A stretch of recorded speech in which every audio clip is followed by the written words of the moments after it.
A carta aos Romanos, ela tem como tema central a comunhão entre os irmãos, a comunhão entre os santos. E vocês vão ver que todos os assuntos que Paulo vai tratar do capítulo 1 ao capítulo de número 16 envolve a manutenção e também a santificação dessa comunhão entre os irmãos da igreja. A cidade de Roma era uma metrópole na época, né? Nós, quando imaginamos metrópole, e a gente fala metrópole, é uma cidade grande, rica economicamente, onde tem pessoas do mundo inteiro nessa cidade. Essas são algumas características de uma metrópole. E assim era Roma. A gente pode fazer um comparativo para ficar mais fácil com a cidade de São Paulo. A cidade de São Paulo é a maior metrópole que tem no Brasil. E Roma era a metrópole mundial naquela época. Tinha pessoas de várias culturas, de várias nações ali. E lógico que a igreja de Roma não seria diferente. A igreja de Roma era uma igreja multicultural. Tinha judeu, tinha gente que era do norte da África, tinha gente que era de Alexandria no Egito, tinha gente que era grego, tinha gente da Cilícia, tinha pessoas de tudo quanto é lugar do mundo. E quando há essa multiplicidade de pessoas em um só lugar, onde há pessoas de cultura diferente, que pensam diferente, que tiveram educação diferente, há também um grande problema. Por quê? Pessoas que pensam diferente, que vêm de cultura diferente, tendem a, em alguns momentos, se contrariarem umas às outras, e isso pode colocar em risco a comunhão. No caso aqui da igreja aos romanos, existia uma grande quantidade de judeus naquela igreja, que eram judeus que viveram fora de Israel. Não eram judeus que viveram em Israel, eram judeus que desde criança viveram fora de Israel, seja no norte da África, seja na Grécia, ou seja até mesmo na cidade de Roma. E esses judeus, e vocês devem saber, já devem ter ouvido aqui em muitas pregações, os judeus eram muito zelosos no que diz respeito à lei dos judeus, ao Antigo Testamento, à lei de Moisés. Eles não negociavam a palavra. E isso é importante para nós, isso é um ponto positivo que nós podemos ver os judeus. Eles não negociavam a palavra. Porém, existia um ponto negativo dos judeus. Os judeus eles eram exclusivistas. Eles achavam que pelo fato deles ser um povo de Deus, o povo escolhido de Deus, eleito de Deus, eles eram melhores do que as demais nações. Eles não entenderam que eles foram os primeiros e não os melhores.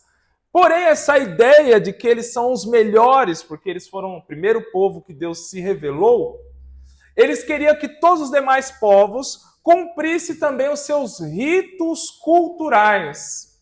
Isso é um grande problema. Já imaginou você vai lá para a Índia e os indianos te forçam a seguir a cultura deles? Já imaginou? Você vai ter que andar naqueles templos cheios de rato, aí já acabou, né? Aí já deu contenda na hora, né? O xixi de um elefante é sagrado e eles derramam sobre a cabeça. Já imaginou um negócio desse? Então, para você ver, eu tô lógico, estou falando de um país extremo como a Índia, para você entender que é muito difícil, uma cultura que é muito diferente da outra, você pegar essa pessoa e falar assim, agora você vai ter que cumprir todos os ritos culturais do meu país, da minha nação. E os judeus tinham isso em mente.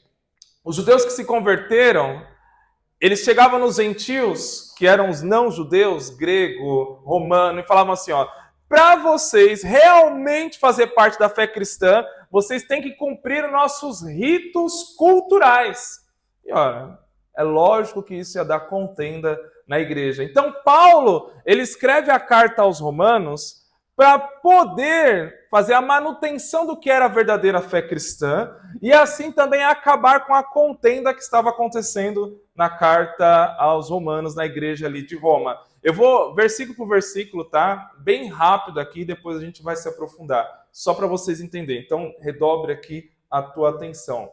No capítulo 1 aos romanos, Paulo vai mostrar o quão os judeus e os gentios, eles foram um povo que Deus desejou revelar a salvação e a fé.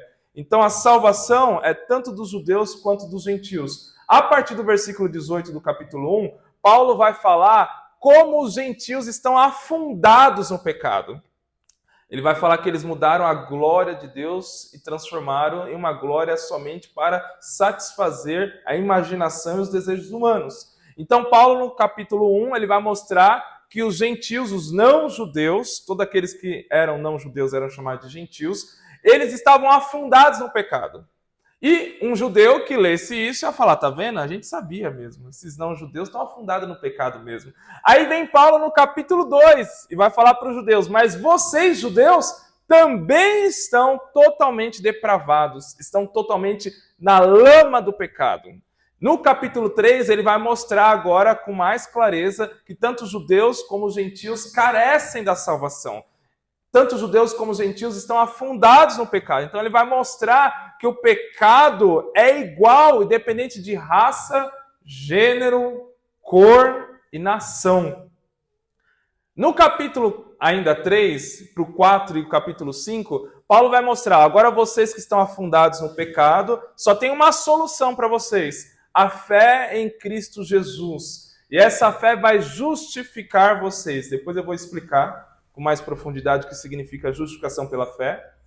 E aí no capítulo 6, ele vai falar assim, ó, se vocês sabem que vocês estavam no pecado e a fé justificou vocês, agora vocês que estavam condenados agora são justos diante de Deus, vocês devem continuar a andar em santidade e em atos de justiça. Ele vai trabalhar isso no capítulo de número 6. No capítulo 7, Paulo vai falar, olha, mas eu sei que é difícil andar em atos de justiça. Então ele vai mostrar o quão o pecado ainda é vivo na nossa natureza humana carnal.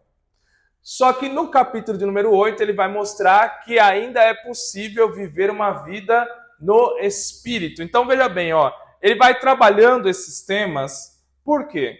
Lá no capítulo 1, ele está mostrando, ó, os gentios são pecadores. Capítulo 2, os judeus são pecadores. Se tanto gentio como judeu é pecador, então por que a contenda?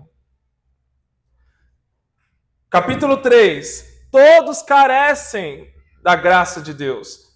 Todos estão distantes de Deus. Se todos estão distantes de Deus, por que vocês vão entrar em contenda cultural? Sendo que o mais importante é o estado de salvação de vocês.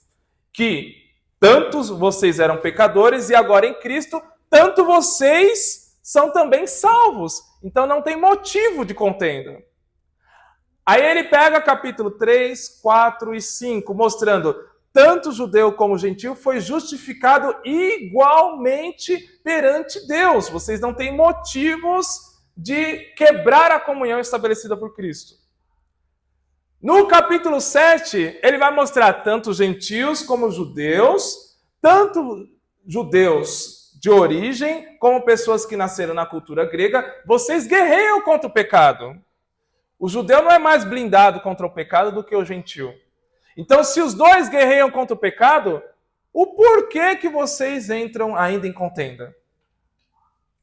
Capítulo 8, ele vai mostrar, ó, tanto judeu como gentio pode viver uma vida no Espírito.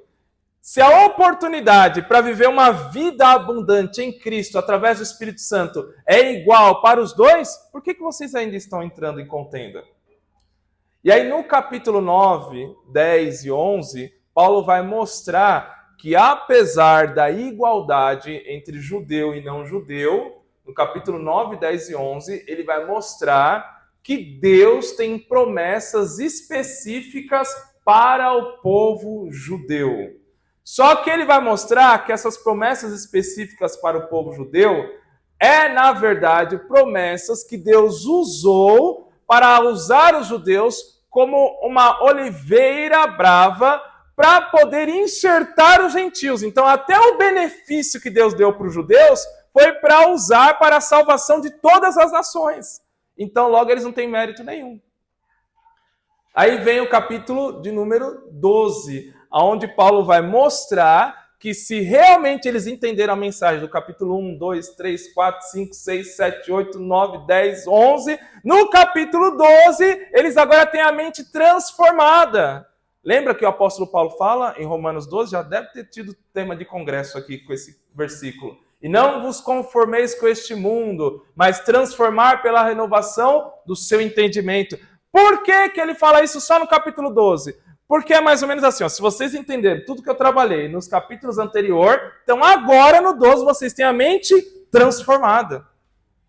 No final do capítulo 12, ele vai mostrar que os dons do Espírito são para ser usados tanto por judeu, como grego, como romano, unanimemente para a edificação da igreja. E aí depois, no capítulo 13, ele vai mostrar que tanto judeu como gentil deveria se sujeitar às autoridades políticas, militares na época.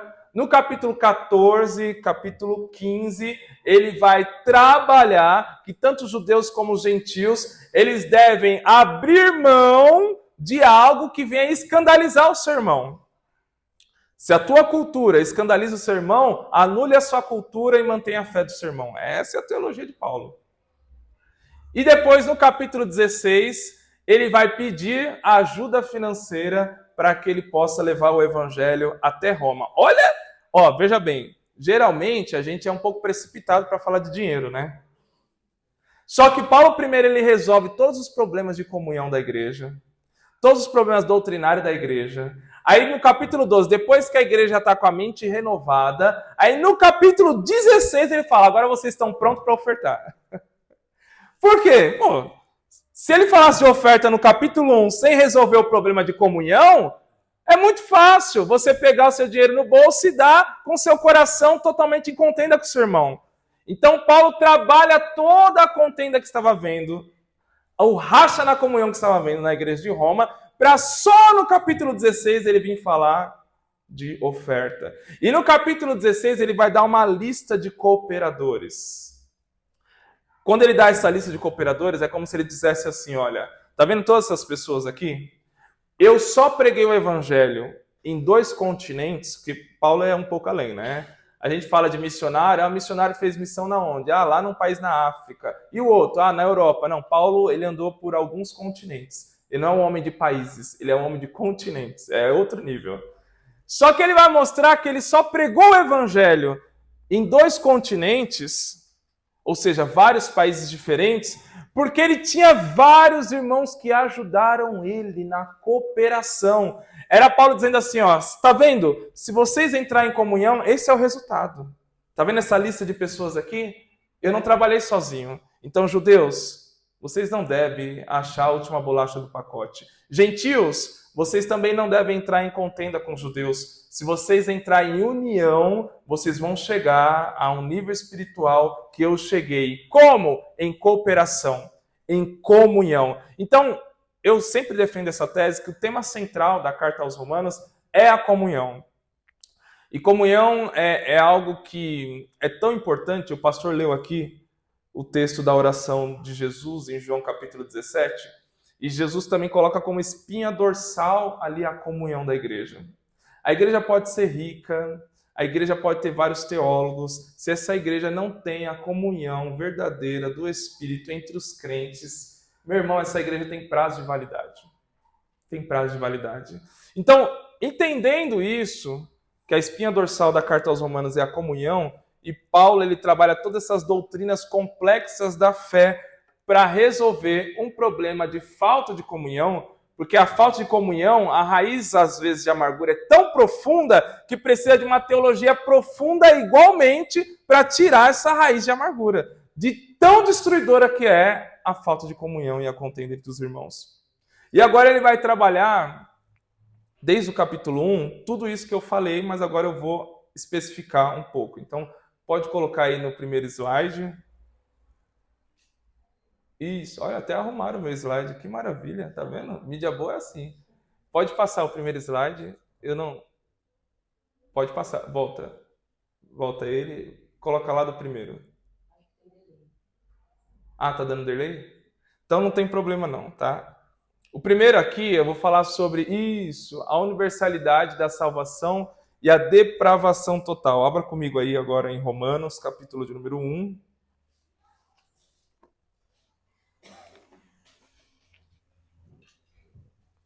Romanos capítulo 1.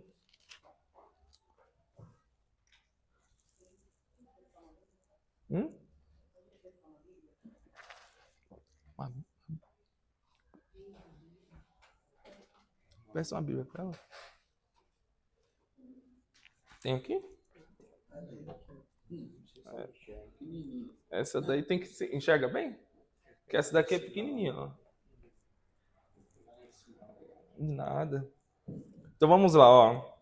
Primeira coisa que Paulo vai trabalhar na universalidade da salvação. O que significa a universalidade da salvação? Todos os povos, todas as culturas, todas as nações têm a oportunidade de ser salvo, tá? Aí no Romanos capítulo de número 1, versículo de número 5, o texto vai dizer bem assim, ó. Por intermédio de quem viemos a receber graça e apostolado, por amor do seu nome, para a obediência da fé entre todos os gentios. Ele está dizendo que todos os gentios têm a oportunidade, através do ministério do apóstolo Paulo, de obedecer à fé, ou seja, de ser salvos. No capítulo 1, versículo 16, ele vai dizer assim, ó, pois não me envergonho do evangelho, porque ele é poder de Deus para a salvação de todo aquele que crê. Primeiro o judeu e depois também o grego, que é a representação dos gentios. Ele está mostrando que tanto o judeu como o grego, eles têm a mesma oportunidade de salvação. Porém, a sequência que Paulo usa é primeiro o judeu. Mas por que primeiro o judeu? Porque é o povo que recebeu primeiramente a revelação de Deus. É por isso que Paulo, nas suas viagens missionárias, ele ia primeiro na sinagoga, pregava na sinagoga e depois ele pregava para os gentios. Mas não é porque eles ouviam o evangelho primeiro, é que eles eram um povo favorito de Deus. Deus não tem favoritismo, mas Deus ele coloca uma sequência lógica. Já que esse é o povo que herdou a salvação primeiro, desde lá de Abraão, então eles vão ser o primeiro também a ouvir o evangelho, a ser evangelizado. Mas depois, todos os gentios também ouvirão essa mesma mensagem do mesmo evangelho. Então, a universalidade da salvação é todo mundo tem direito. E como que você aplica isso no seu dia a dia? Se você é uma pessoa que evangeliza, tem gente que se acha tão pecador que ele se acha indigno de salvação. Já tiveram essa experiência, sim ou não? De você falar com uma pessoa e a pessoa se acha tão pecadora que ela se acha indigna de salvação. Só que esse capítulo 1, esses versículos que nós lemos, mostra que Paulo ele está generalizando judeu e gentil, independente das obras que eles fizeram. Os judeus, eles pervertiam a lei. Eles pervertiam a palavra de Deus. Eles adulteravam muito a palavra de Deus, que é um baita de um pecado. Os gentios, eles eram idólatras, eles eram promíscuos. Todo mundo sabe o que é promiscuidade aqui, sim ou não? Tá? Estou falando promiscuidade para não falar a palavra, né? Mas eles se envolviam em prostituição e tudo aquilo que você pode imaginar. Você acha que a nossa sociedade é promíscua? Você não viu nada, filho. Você acha que os pancadão aí de fora, onde as meninas seminuas, os caras tudo bêbado, drogado, você acha que isso é promiscuidade? É, mas naquela época, para você ter noção, no tempo do imperador Nero, de noite, entre as vielas das ruas de Roma, tinha jovens que faziam sexualidade no meio da noite. Então, se você estava passando por uma viela, era capaz de você virar uma viela e ver dois jovens ali se pegando. Às vezes, mulher com mulher e homem com homem. Você não vai encontrar isso, muito difícil aqui na nossa sociedade hoje. Então, a sociedade da época era tão depravada como a nossa. Só que Paulo vai dizer, mas essa sociedade tem acesso à salvação. Olha que coisa maravilhosa. Então, se você ouvir alguém que acha que não tem acesso à salvação, que não pode ser salvo, aí você lembra da carta aos Romanos, fala, não, uma sociedade pior do que a nossa, Paulo disse que tinha acesso à salvação, então você também tem. Só que veja bem, ó, no capítulo de número 1, versículo 18 ao 32, Paulo vai dizer que os gentios, eles estão totalmente depravados. Eles estão sobre a ira de Deus. Olha o que ele vai dizer no versículo 18. A ira de Deus se revela do céu contra toda a impiedade e perversão dos homens, que têm a verdade pela injustiça. Ou seja, trocou os valores. E Paulo vai dar exemplos dessas trocas de valores. Ele vai dizer assim, que a gente consegue perceber o poder, os atributos de Deus pelas coisas que foram criadas. Como? Você já viu pessoas postarem aqueles stories ela diante de um belo pôr do sol, ou diante de um belo nascer do sol, e ela falar assim, ai, como Deus é lindo. Vocês já viram isso, sim ou não? É o quê? A pessoa reconhecer Deus, o seu poder, a sua glória, diante da natureza que ela está vendo. E Paulo está dizendo, sim, a natureza sim revela a glória de Deus. A natureza revela sim o poder de Deus. Mas a pergunta é, quando você vê a glória de Deus revelada na natureza, você age em conformidade com essa glória? Você age em conformidade com esse poder? Você age em conformidade com essa revelação? Essa é a pergunta. E ele vai dizer que os gentios não agiam.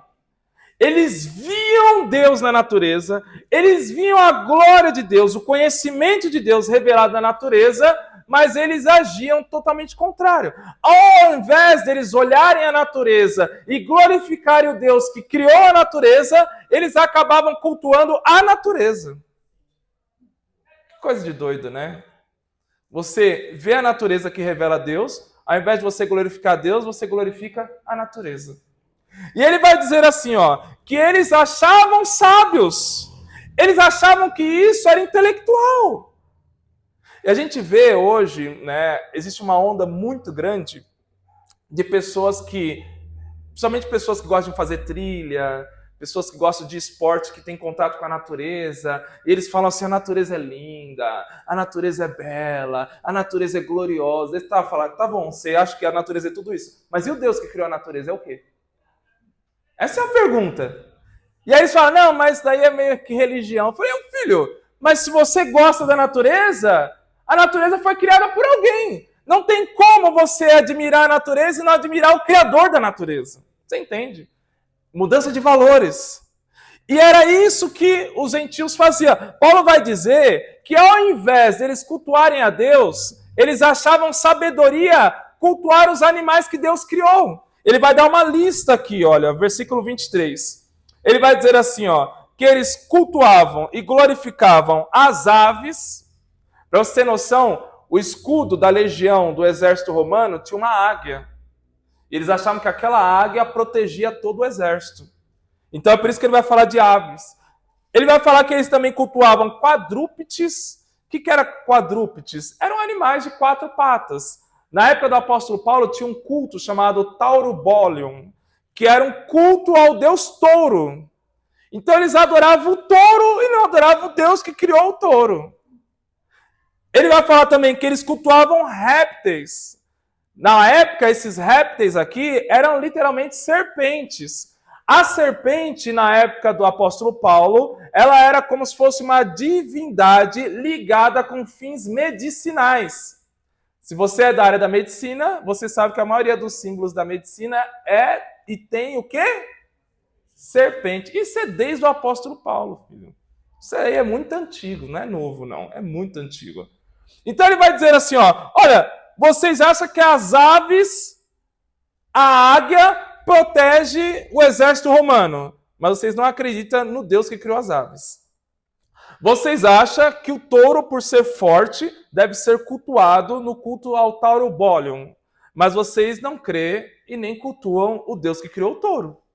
Vocês acham que as serpentes, se você cultuar elas, ela tem fins medicinais, mas vocês não cultuam o Deus que criou a serpente. Vocês trocaram os valores.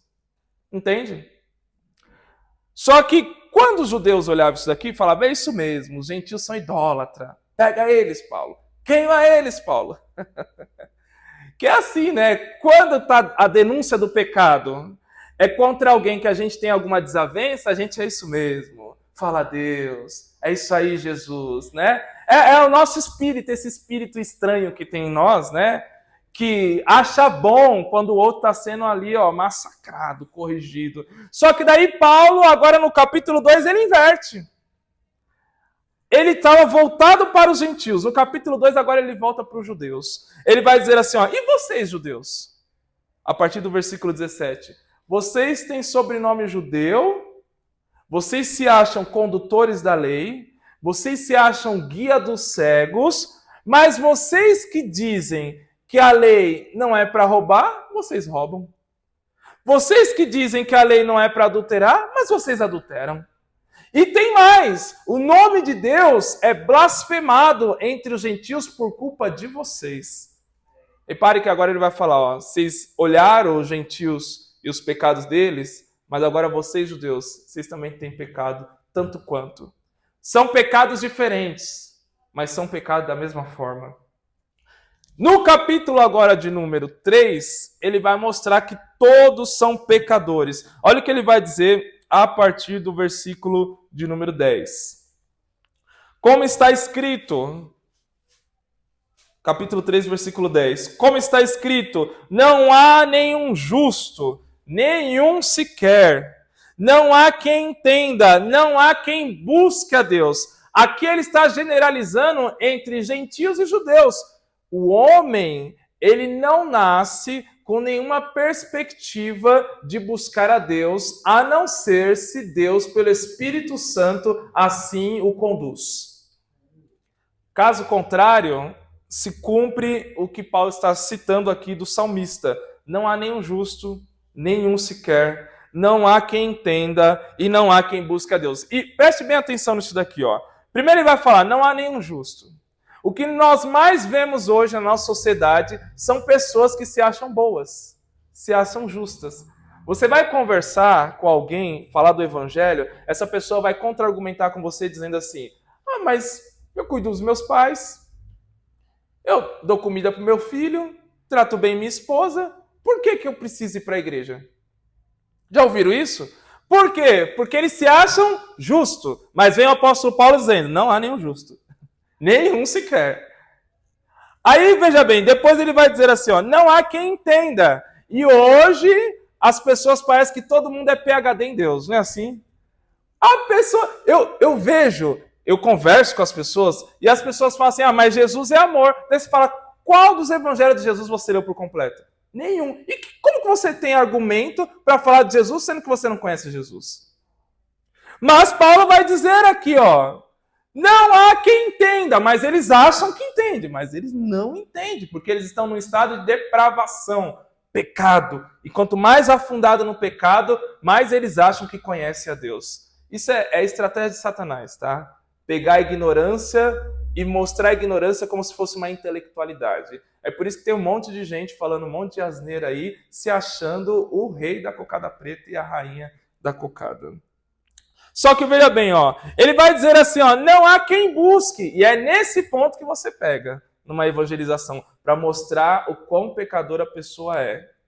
Aí você fala assim, você ama Deus? A pessoa, não, eu e Deus, ó, é brother, anda comigo.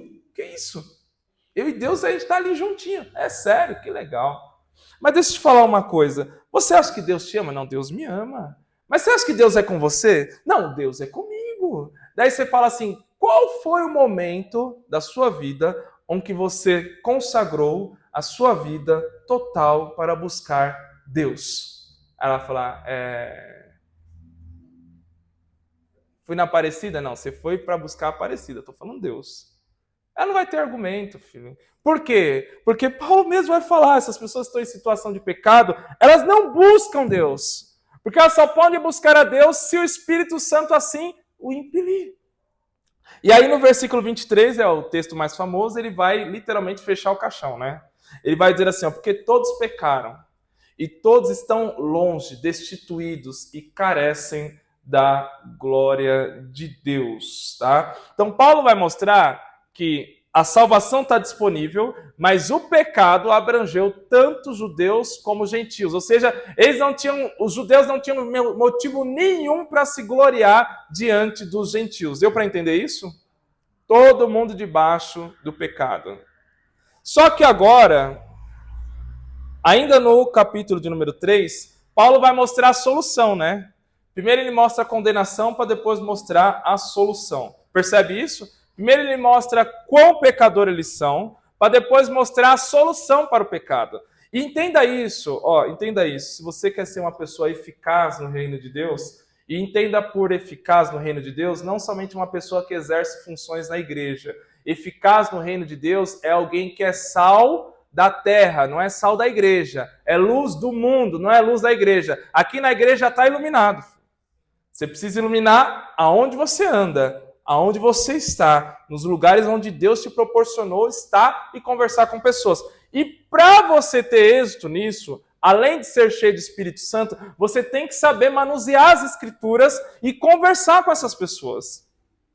E você precisa ter as estratégias de Paulo. Olha a estratégia de Paulo. Primeiro ele fala dos gentios, aí os judeus enchem a bola. Aí depois ele fala dos judeus, aí depois ele fala dos gentios dos judeus. Aí quando tanto gentio como judeu já estão com a bola lá embaixo, ele mostra a solução. Você entende? Estratégia de evangelização. E aí ele vai mostrar a solução. Qual é a solução? A solução é a justificação pela fé. Ora, eu já vi muitas pessoas que quando ela vai evangelizar, ela pega e fala assim: olha, mas se você não mudar, Deus vai te condenar. Se você não mudar, não sei o quê. E ela lança um monte de condenação. Eu falo, meu Deus do céu, mas nem Satanás quer tanto condenar uma pessoa como ela. Só que aí o que acontece? Não tem a contrapartida. Ela não mostra os benefícios do reino de Deus. Ela não mostra o quão belo é viver num estado de salvação. Então ela mostra aquele evangelho horripilante. Aí é um filme de terror que ela mostra para a pessoa, para ver se a pessoa se converte. E não é assim que funciona. Paulo vai mostrar agora a contrapartida da justificação pela fé. Veja comigo, capítulo de número 3, versículo de número 21. Ele vai dizer, mas agora sem lei se manifestou a justiça de Deus, testemunhada pela lei e pelos profetas. Isso é um pouco técnico, mas eu vou explicar bem tranquilo, preste bem atenção nisso. Ele vai dizer que a justificação pela fé, Deus justificar o povo pela fé, vem sido falado em toda a Bíblia. Desde a lei de Moisés, desde os profetas. O que ele está dizendo é, o que eu estou trazendo para vocês não é nenhuma novidade. Primeiro, deixa eu explicar para vocês o que significa a justificação pela fé. Eu sempre gosto de usar o exemplo de um tribunal, tá? Vamos supor, e aí você entre comigo, tá? Eu sei que os jovens têm imaginação fértil, tá de manhã, eu sei, é cedo, a mente é um pouco bugada, mas dá uma chacoalhada aí na cabeça para você vir comigo nessa viagem. Suponhamos que você está diante de um tribunal. Nesse tribunal há um juiz. Esse juiz é o próprio Deus. Você está diante desse tribunal como réu. Só que tem um problema. Esse juiz que é Deus, ele tem na mão dele todos os seus pecados, que são seus crimes espirituais, desde quando você nasceu até agora. Só que tem outro problema. Esses crimes espirituais que está na mão de Deus como reto juiz, ele tem todas as provas de que você cometeu. Ou seja, não tem nem defesa. Está todas as provas ali. E para piorar, você tem nesse tribunal um acusador, que é o promotor de justiça, que ele faz a função de acusar o réu. E esse acusador é o próprio Satanás, que ele ainda te acusa de todos os pecados que você tem desde quando você nasceu. Então vamos lá, você é um réu, todos os seus crimes estão na mão do Deus, reto juiz, e você tem um acusador que está te acusando.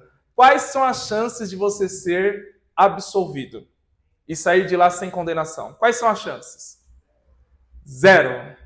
Só que daí você tem um bom advogado. Aí esse bom advogado olha para o juiz, depois que o juiz já deu a sentença, e fala assim, olha, essa sentença aí, qual que é? Morte. Eu posso cumprir por ele? Pode. E aí ele te substitui no lugar de réu.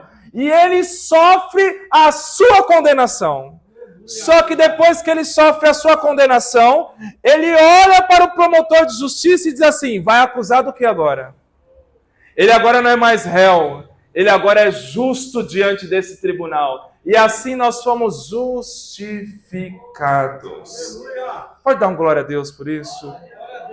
Isso é justificação pela fé, filho. Você estava diante do tribunal de Deus. Deus estava com todos os seus crimes espirituais na mão, todas as provas na mão. Você tinha Satanás te acusando ferozmente, mas Jesus, como bom advogado, pagou a sua pena e agora você pode sair desse tribunal diante de Deus justo, sem nenhuma condenação, sem nenhuma acusação. Você é justificado. Isso é maravilhoso.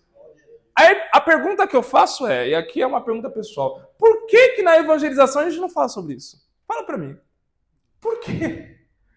O que acontece? Qual é o nosso mal? E isso é poderoso. Eu estou falando isso porque eu estou falando algo que eu vivo. Ainda essa semana, eu evangelizando uma pessoa, e eu falei para ela sobre o estado de condenação. Eu fiz essa mesma dinâmica que eu fiz com vocês. Aí eu perguntei para ela, qual é a sua chance de ser salva?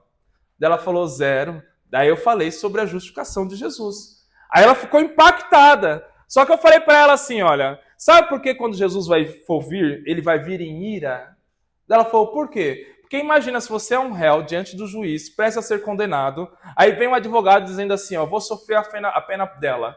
Aí você olha para o advogado e fala assim, não, eu não quero.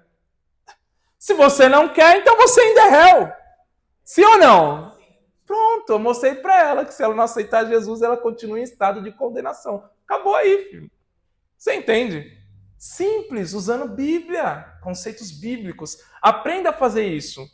Uma das maiores experiências... Existem 3 experiências que todo cristão ele tem que ter.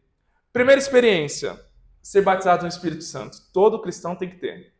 Segunda experiência, você ter a experiência de expulsar um demônio. Isso é poderoso na vida de um cristão.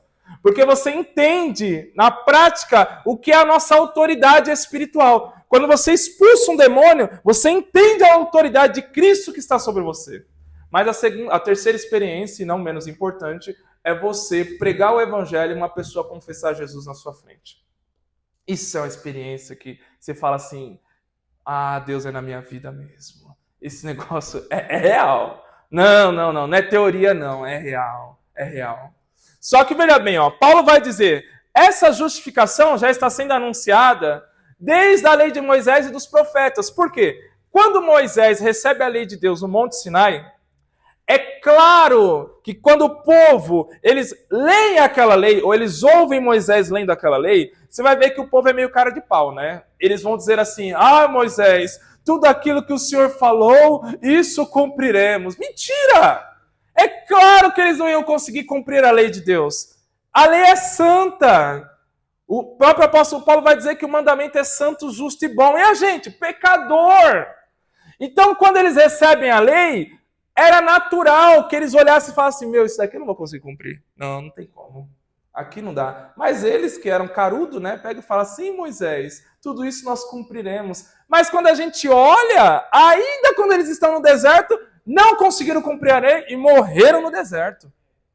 O que a lei está mostrando? Que o homem não consegue se manter justo pelas suas próprias forças. Ele não consegue cumprir a lei de Deus.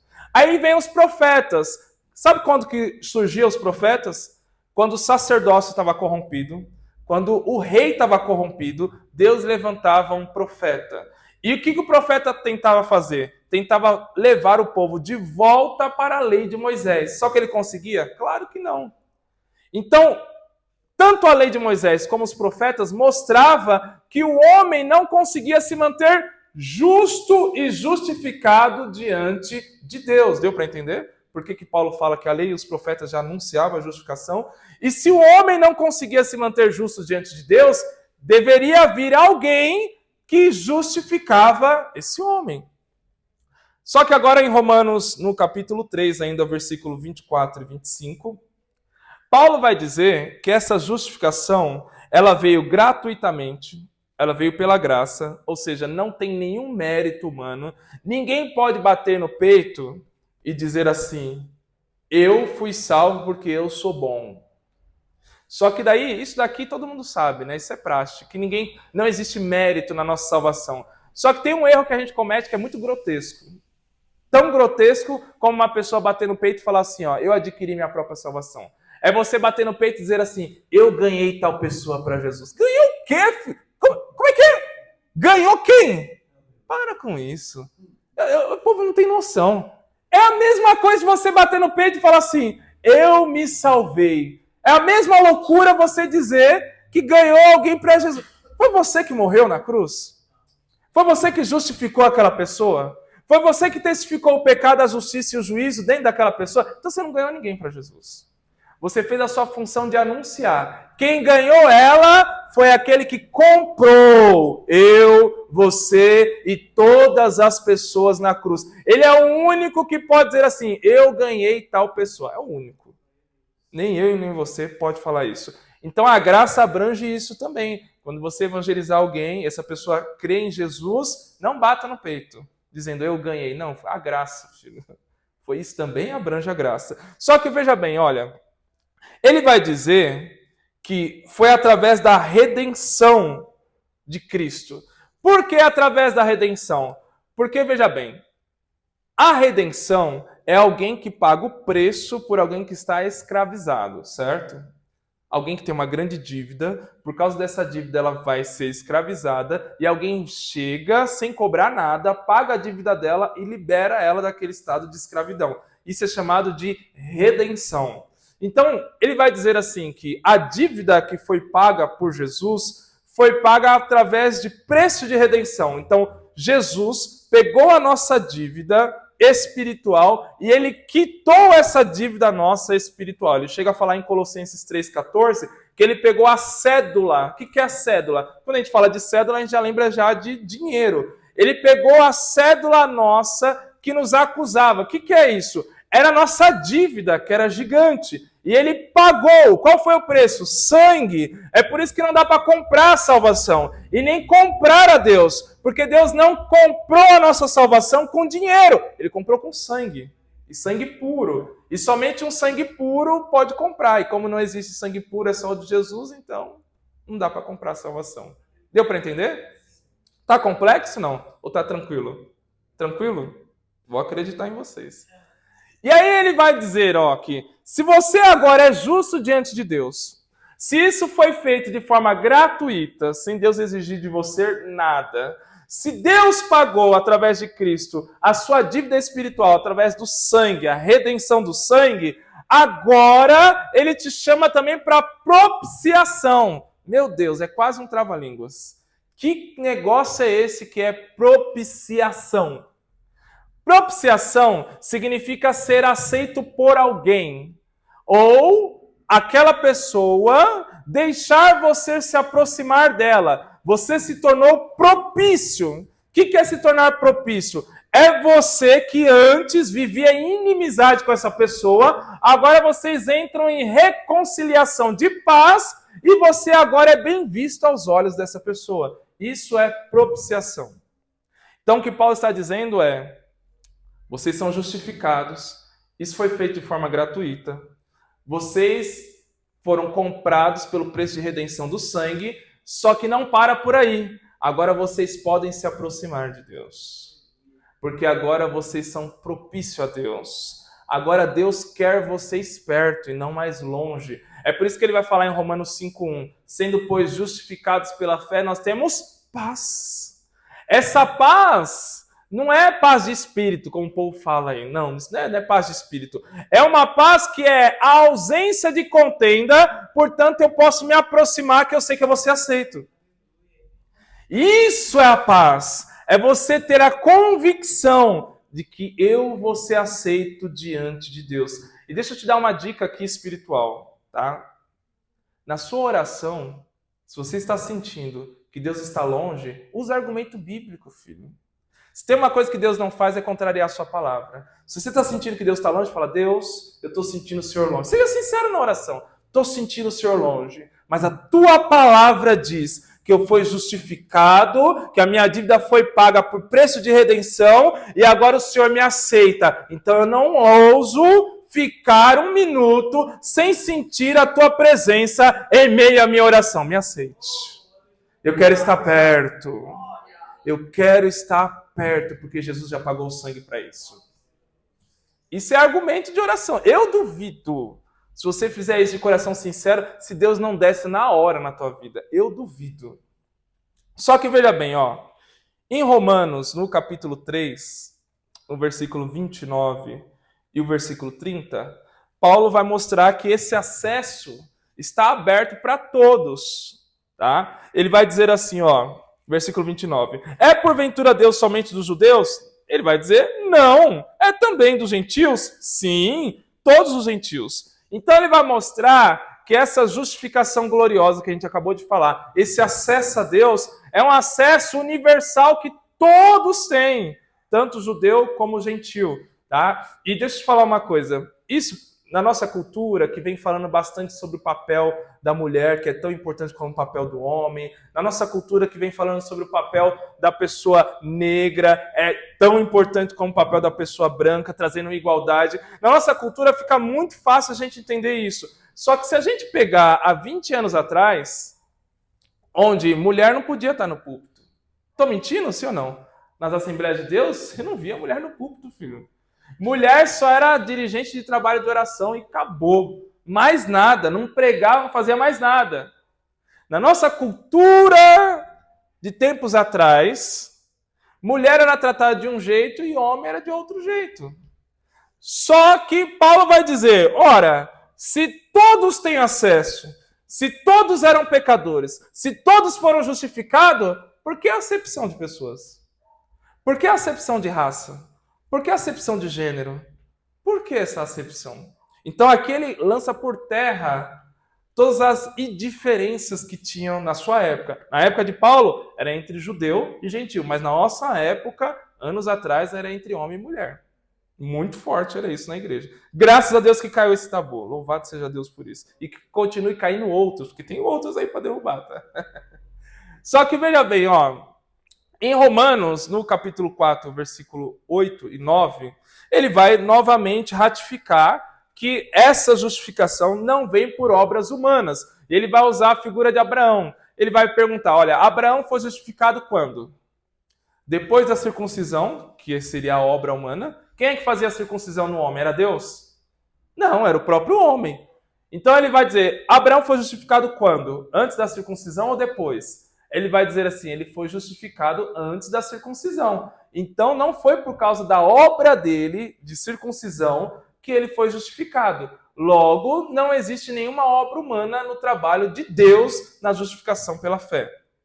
Só que agora, a gente vai voltar lá para o capítulo 1, versículo 17.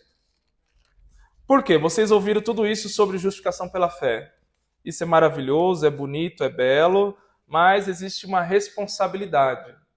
Qual é a responsabilidade? Eu vou ler aqui para vocês. Visto que a justiça de Deus se revela em fé e fé, como está escrito, o justo viverá pela fé. A expressão fé aqui é a expressão grega pistis, que pode ser traduzida também por fidelidade. Sabe o que significa fé? Fé não é você acreditar. Sabia disso? Eu sei que na nossa linguagem pentecostal a gente fala assim, eu creio, Jesus, como se isso fosse suficiente. Fé, a Bíblia foi escrita por judeus, sim ou não? Fé na cultura hebraica, na cultura dos judeus, é uma palavra chamada emuná, que significa estar sobre um firme fundamento. O que significa estar sobre um firme fundamento? Tudo que você constrói é sobre o fundamento. Tudo que você vive é sobre um fundamento. Esse fundamento que te mantém de pé. Esse fundamento que quando você construir algo sobre ele não vai deixar ruir. Então toda a dinâmica da sua vida está relacionado àquilo que você está sobre, que é aquele fundamento.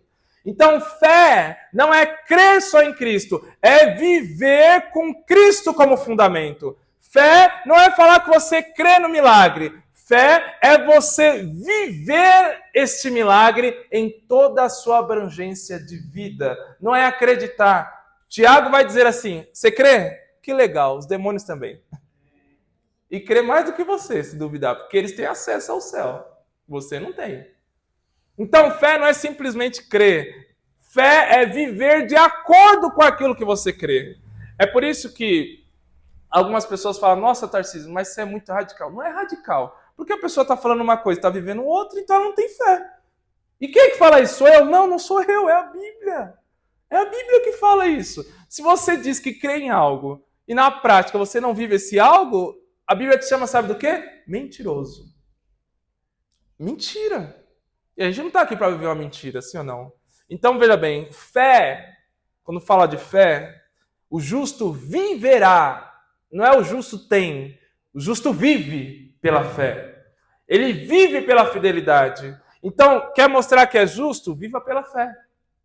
Quer mostrar que foi justificado? Viva essa justificação na sua vida, todos os dias, em todas as áreas da sua vida. Aí você pode levantar a mão e falar assim, eu sou justificado. Amém?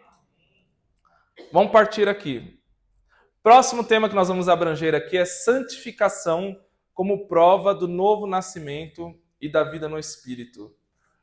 Vocês sabiam que existe duas ressurreições?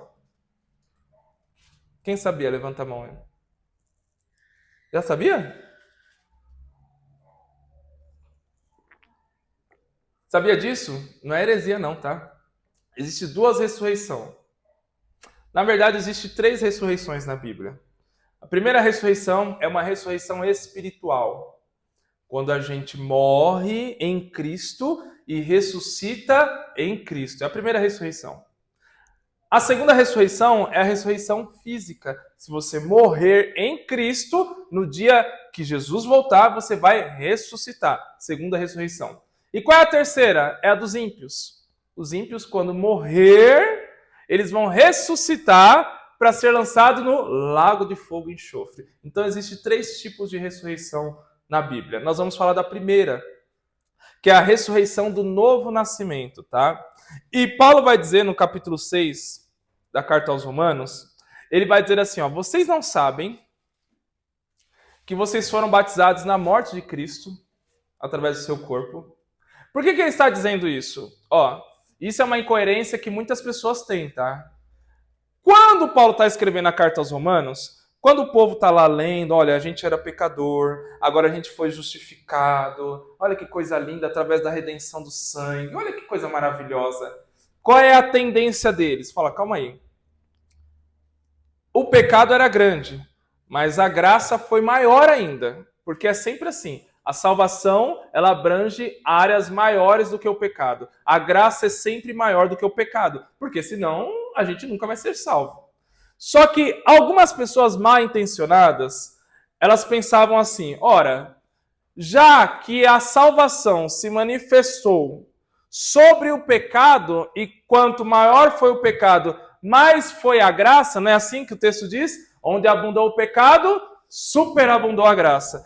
Olha a mente malévola do povo naquela época. Então, se eu continuar pecando, maior vai ser a graça sobre mim. Aí Paulo fala, não, meu filho, calma. Você entende? Olha, ao invés deles acharem e falar assim, não, já que a graça se manifestou, então acabou o pecado. Eles falam, não, então quer dizer que se eu continuar pecando, quanto mais eu pecar, maior vai ser a graça. Isso é perverter o texto bíblico. Aí Paulo vai dizer assim, ó, capítulo 6, versículo 1. Que diremos, pois? Permanecemos no pecado para que a graça seja mais abundante? Versículo 2. De modo nenhum. Como vivemos ainda em pecado, nós que para ele morremos? Ele fala assim, ó. Vocês não só foram justificados, vocês morreram para o pecado. Não tem como mais viver para ele. E ele vai agora ligar essa morte do pecado com o batismo. Ele vai dizer no versículo 3, ó, porventura vocês ignoram que vocês foram batizados em Cristo e nós fomos batizados na sua morte? O que ele está dizendo é, quando você foi lançado nas águas, com essa fé justificadora em Cristo, você morreu para o pecado. Se você morreu para o pecado, não tem como o pecado mais viver na sua carne. E ele dominar você. Porque quando você subiu das águas, você agora ressuscitou para uma novidade de vida. Versículo 4. É como se ele estivesse dizendo assim, ó, a prova de que se você é justificado ou não é o que vive em você. O pecado, se o pecado vive em você, você nunca morreu para ele. Mas se o Espírito vive em você, é porque você morreu para o pecado, ressuscitou em Cristo e agora vive uma nova vida. Repare que é muito prático, né? É prático, sim ou não? Tem gente que fala assim, não pode julgar ninguém. Pode sim, porque as obras dele mostram quem ele é. As obras mostram. O que você não pode é julgar como Jesus falou, né? Vê o cisco e tem a trave. Aí tá errado, né? Aí, pelo amor de Deus, vamos se tocar. Mas, a gente, pelas obras de uma pessoa, a gente consegue entender se ela é cristã ou não. Não foi Jesus que falou? Se conhece as árvores pelos... E ele vai dizer, pelos frutos os conhecereis. Ele está mandando a gente analisar. Então não vem com esse negócio de não julgueis aqui, que isso daí é balela. Filho. Tem 3 versículos, tem mais de 10 versículos bíblicos que joga isso por terra. Só que ele vai dizer agora uma coisa muito importante, ó. Versículo 12. Isso é muito importante. Eu vou ler com bastante calma para você entender, ó. Não reine, portanto, o pecado no seu corpo mortal, de maneira que vocês obedeçam às suas paixões. Deixa eu te falar uma coisa. Apesar da gente morrer para o pecado, o nosso corpo nos induz a desejar o pecado novamente. É uma mentira ou é só eu que tenho esse problema? Você também tem? Graças a Deus. Então quer dizer que você não é anjo, né? Que bom. Por quê? O nosso corpo sente desejos quando você toma uma fechada no trânsito. Qual é o seu desejo? De abençoar a pessoa? Claro que não. Você quer devolver. É ou não é? Eu tô mentindo, obreiros? A gente tem esse desejo. O desejo a gente pode ter, o que a gente não pode ter é a ação. Porque o desejo é inerente do pecado que ainda está em nós. E eu vou falar com bastante cautela aqui, tá? Você que é jovem, quando você vê aquela jovem, que nem crente é, mas é bonita, você não olha e fala assim, meu Deus, que mulher bonita. A carne não treme? Se você falar que não, aí já é um problema. Aí é outro problema, né? E você que é mulher também, quando vê aquele homem que é o biotipo que você sempre sonhou, você vê aquele cara, você fala assim, caramba, o cara é bonito. A carne treme, mas aí é onde você mostra se você é cristão ou não. Porque se você é dominado pelas paixões que a tua carne está te induzindo a desejar, significa que você nunca morreu para o pecado.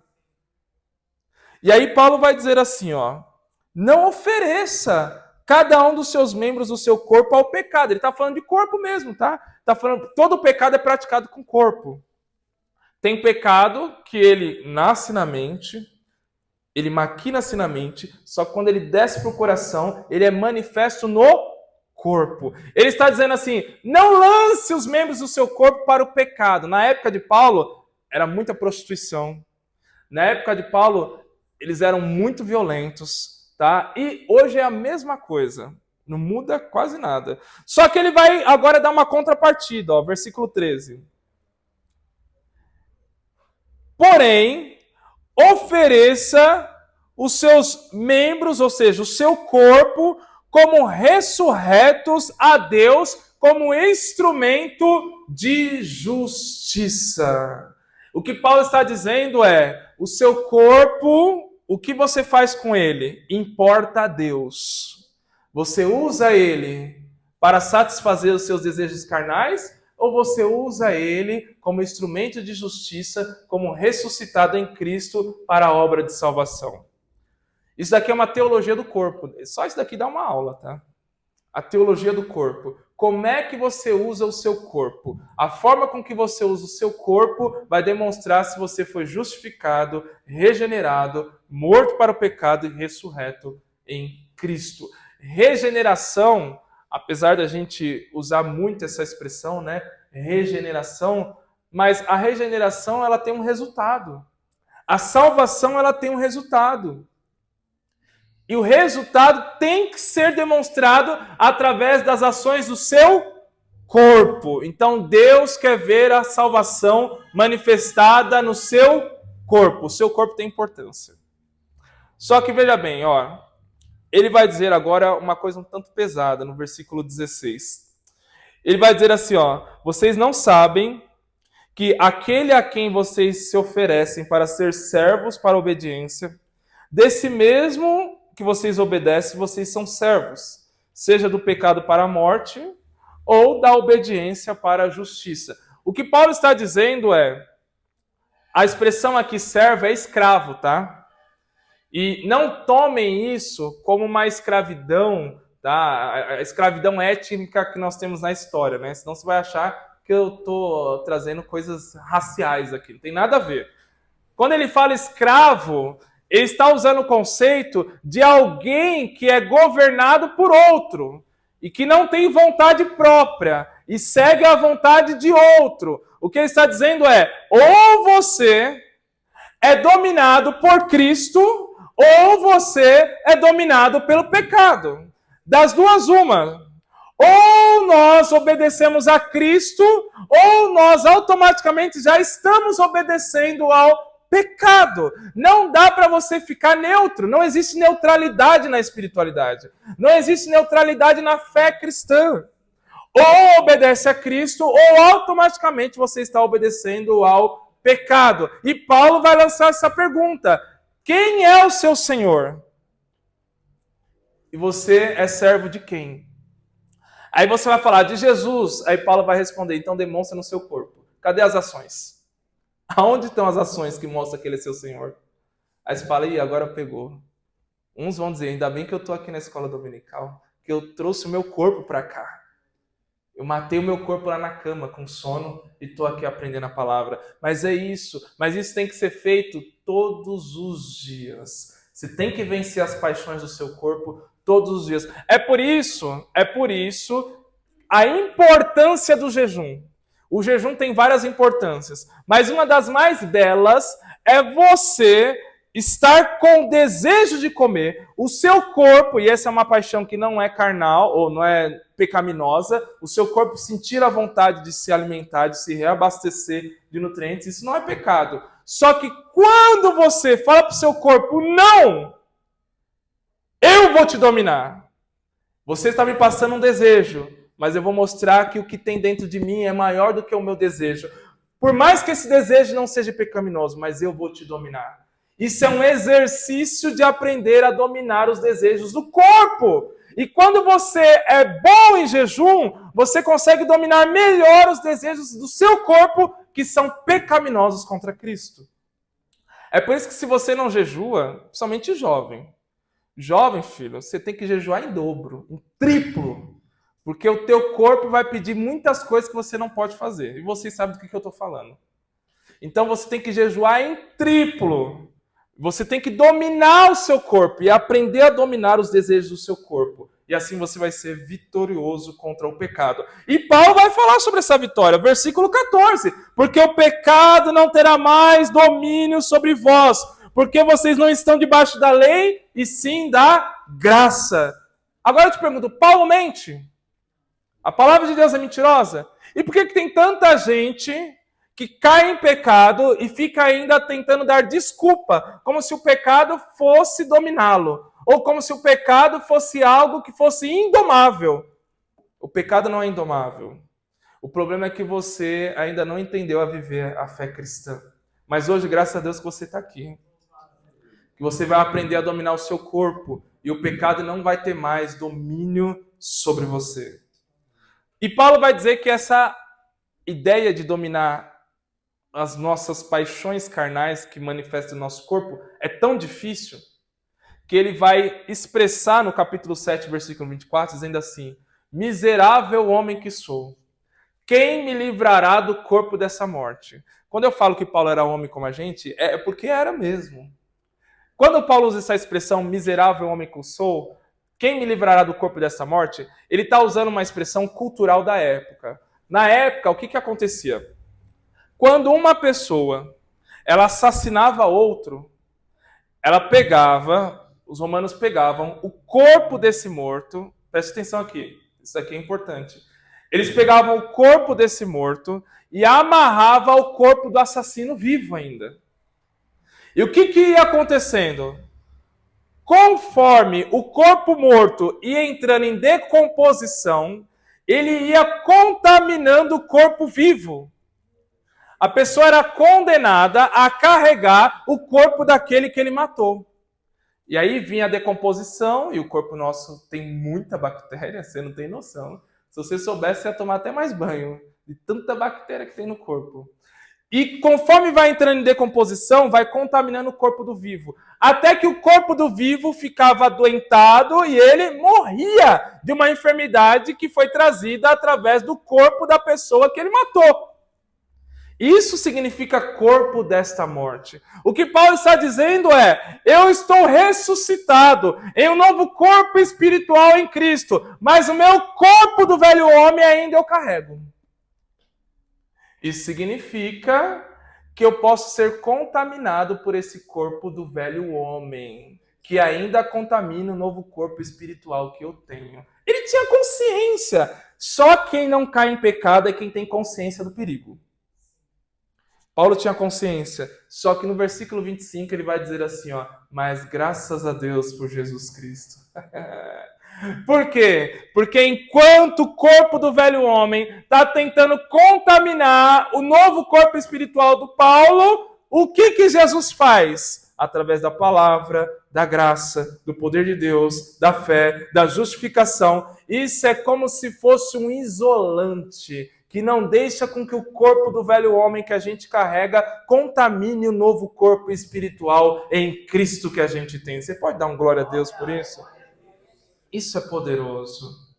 Isso é poderoso. É por isso que se você não faz exercícios espirituais, oração, jejum, leitura bíblica, o velho homem, o velho corpo mortal que você carrega vai te contaminar. Até você morrer. E isso vai ser aos poucos. A podridão, a decomposição era aos poucos. A contaminação também era aos poucos. E a morte também vinha aos poucos. Só que agora, vamos para um tema aqui que aqui é polêmica, hein? Paulo trabalhou todos esses temas.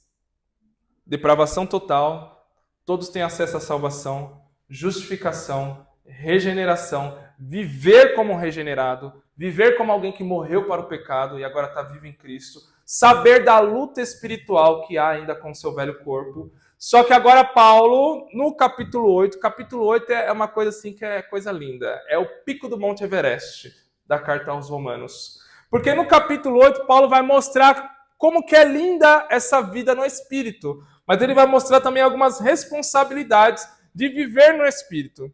E ele vai dizer aquele versículo muito famoso, que você já deve ter citado em algum momento, tá? De Romanos 8, 28. Sabemos que todas as coisas cooperam para o bem daqueles que amam a Deus, daqueles que são chamados segundo o seu propósito. E você precisa aprender a fazer perguntas para o texto. Primeira pergunta que você deve fazer para o texto: o que coopera para o bem? Paulo está falando aqui, todas as coisas. Mas quando ele fala todas as coisas, vocês acham que ele está generalizando literalmente todas as coisas cooperam para o bem? Quem acha que é isso, levanta a mão. Não precisa ficar com vergonha não, tá? Que você pode errar. Só não pode errar se você estiver no meu lugar. Aí você não pode errar. Mas aí você pode errar. Quem acha que é todas as coisas realmente da vida coopera para o bem? Levante a mão. E aí a gente tem um problema, né? Quando fala todas as coisas, isso abrange inclusive o pecado. Então quer dizer que o pecado coopera para o bem daqueles que amam a Deus? Claro que não. Então veja bem, todas as coisas não é literalmente todas as coisas, senão a pessoa vai cair em fornicação e vai falar, não, mas isso cooperou para o bem também. Porque Paulo fala que todas as coisas cooperam. Não, não é isso que ele está querendo dizer. Quando ele está falando da cooperação de todas as coisas, Paulo está dizendo assim, olha, você cumpre o que eu já falei antes. O que Paulo falou antes? Coloque o seu corpo como instrumento de justiça em Cristo. É por isso que Bíblia, sem contexto, meu irmão, a chance da heresia é muito grande. Coloque o seu corpo disponível para Cristo. Deixa Cristo reinar sobre o seu corpo. E aí, quando Cristo reinar sobre o seu corpo, aí sim, todas as coisas que você fizer através de Cristo reinando no seu corpo, vai cooperar para o bem daqueles que amam a Deus. Você entendeu? Então não é todas as coisas literal, senão as pessoas usam esse versículo como um argumento para poder amortizar o seu pecado. E não é isso que Paulo está querendo dizer. E a segunda pergunta que você precisa fazer para o texto é: o que é esse propósito? Qual é o propósito de Deus? Porque ele está falando, ó, todas as coisas cooperam para o bem daqueles que amam a Deus, são chamados segundo o seu propósito. Então, isso que coopera para o bem é para um propósito. Qual é o propósito? Qual é o propósito? Fala, meu fotógrafo. Qual é o propósito? Não, é mais do que isso. Muito mais. Mais do que isso. Muito mais. Glorificação a Deus. Mais do que isso. Ó, leia o versículo 29. Vou deixar vocês descobrir qual é o propósito. Versículo 29.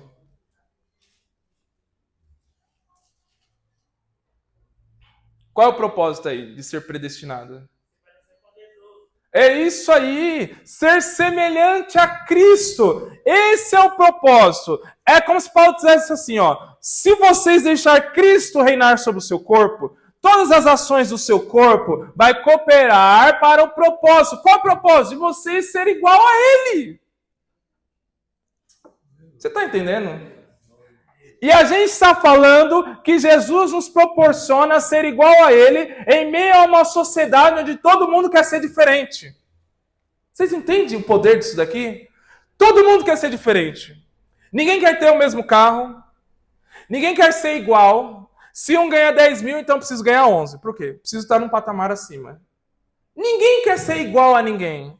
Se chegarem em você e falar assim, você é igualzinho fulano de tal, você vai se ofender. Porque ninguém quer ser igual. Aí vem Jesus, que é Deus, e fala assim, enquanto ninguém quer ser igual, eu vou morrer para você ser igual a mim.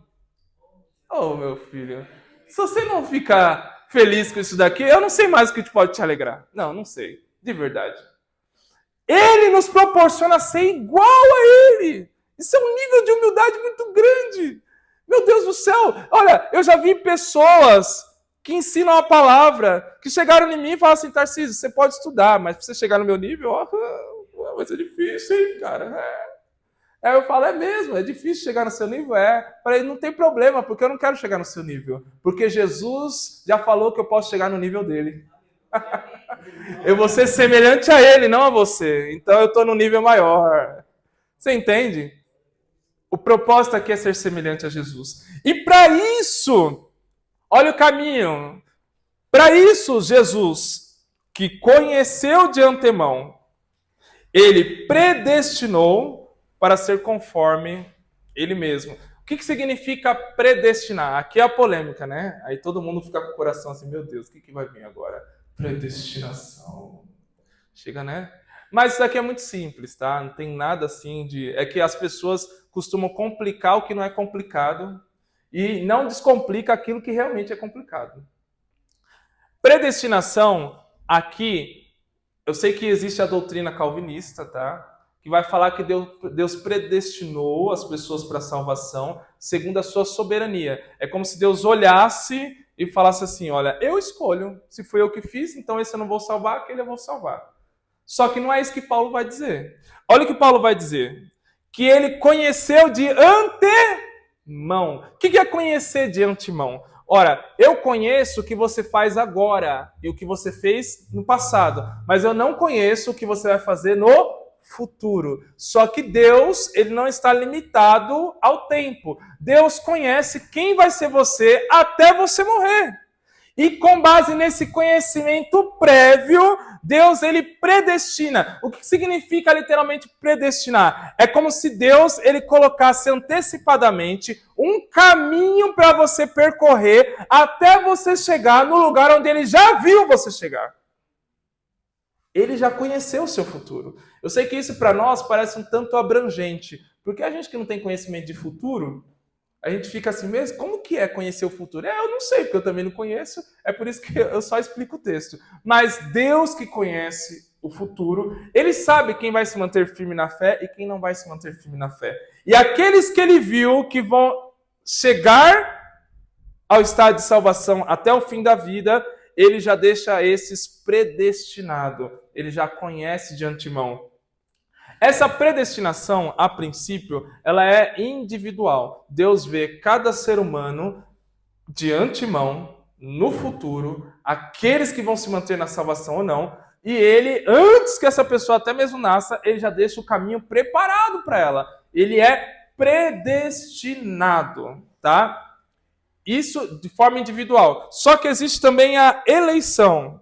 Qual é a diferença entre predestinação e eleição? A predestinação, ela é de forma com que Deus vê o futuro e já deixa o caminho preparado para essa pessoa percorrer esse caminho até ela chegar realmente na coroa de justiça lá no fim da vida. E o que é a eleição? É Deus pegar vários predestinados no coletivo e fazer desses vários predestinados um povo só, que são os eleitos de Deus. Deu para entender? Os escolhidos de Deus. Só que quando a gente usa essa expressão escolhido, se a gente não entende que Deus escolhe, predestina, segundo aquilo que ele já viu, que é a nossa resposta até o futuro, a gente acha que Deus é mau.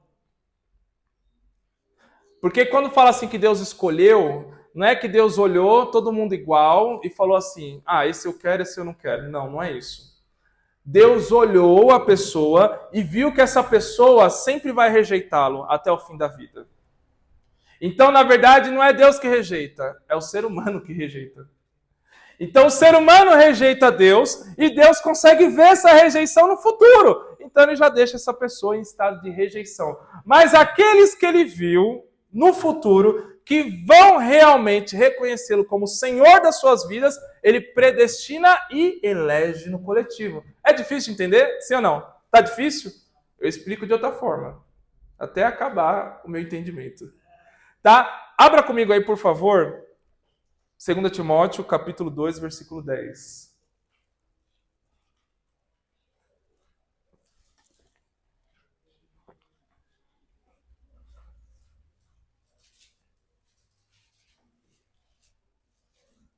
Segunda Timóteo, capítulo 2, versículo 10.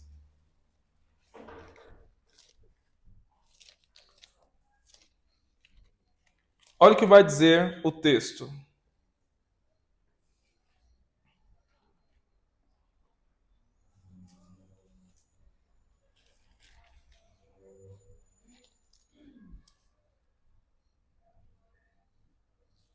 Eu acho que eu coloquei o texto errado aqui.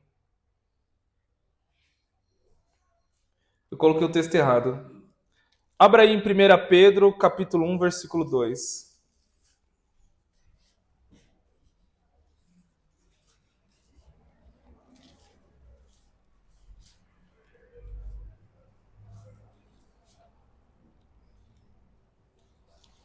Quem pode ler? Eleitos segundo a presciência de Deus Pai, em santificação do Espírito, para a obediência e a expressão do sangue de Jesus Cristo, graça e paz nos sejam multiplicadas. Eleitos segundo a... O que é presciência?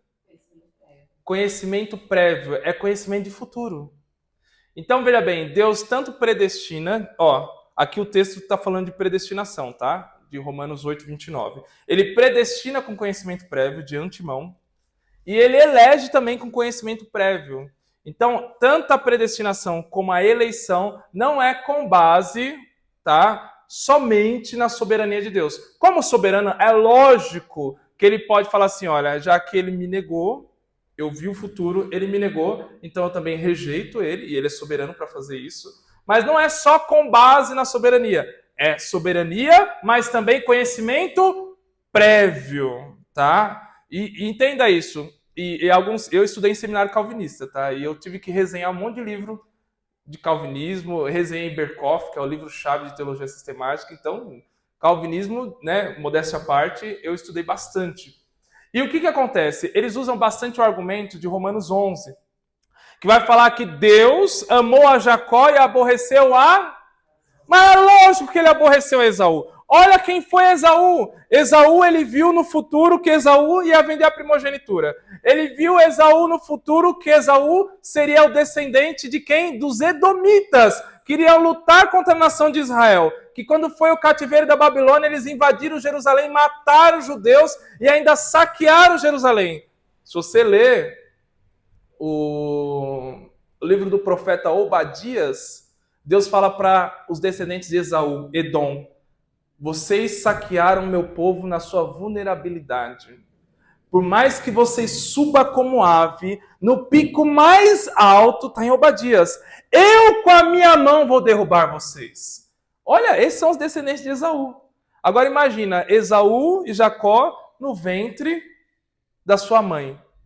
E Deus vendo o que Esaú iria ser no futuro e o que a sua descendência iria ser no futuro. Deus vendo isso de forma prévia, ele rejeitou Esaú e falou, não, eu vou mudar a dinâmica da cultura. Na cultura, quem nasce primeiro é o primogênito. Mas como eu vi o futuro e vi que Esaú vai ser uma nação que vai ser contra mim, então, na verdade, a primogenitura eu dou para Jacó.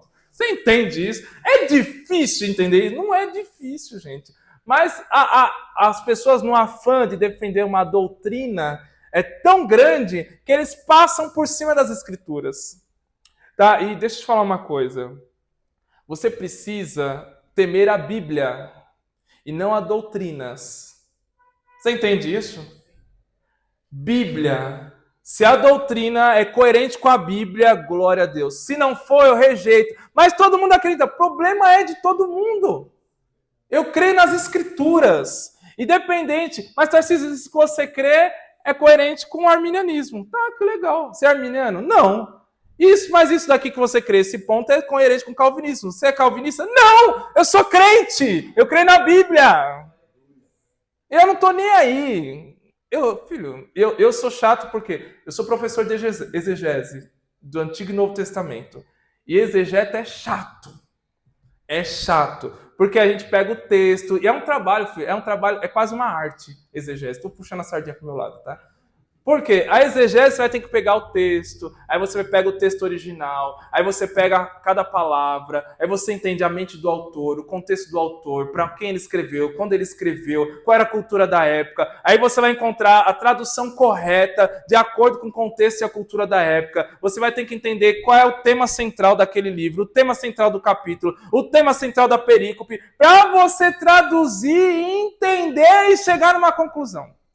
Então o negócio é abrangente. Então quem faz todo esse trabalho, você fala, aí o cara vem e perverte o texto, você fica louco da vida. É capaz de infartar. Você fala, meu Deus, você se mata para trazer o sentido original do texto, aí o cara, para defender uma doutrina, passa por cima de tudo e tá tudo certo. Não, não tá tudo certo.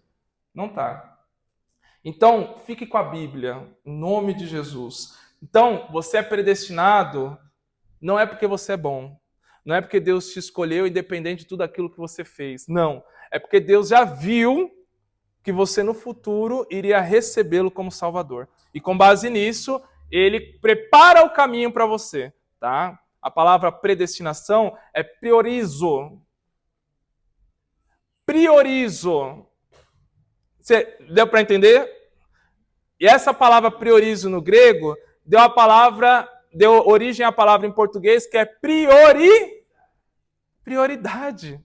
É literalmente. Obrigado, pastor. É literalmente. Então, entenda isso. A predestinação não é um bicho de 7 cabeças. A eleição também não, tá? Esses versículos aí que tá no slide, se você pegar... Depois eu pego... Eu devo ter digitado errado o versículo de 2 Timóteo, mas depois eu mando para vocês, tá bom? Saímos aqui do bicho-papão, mas deixa eu só explicar mais uma coisa sobre eleição, tá? A eleição que Paulo fala no Novo Testamento tem base no Antigo Testamento, tá? Se puder passar só mais um slide, por favor. Com base no Antigo Testamento. Por quê? Olha, veja bem.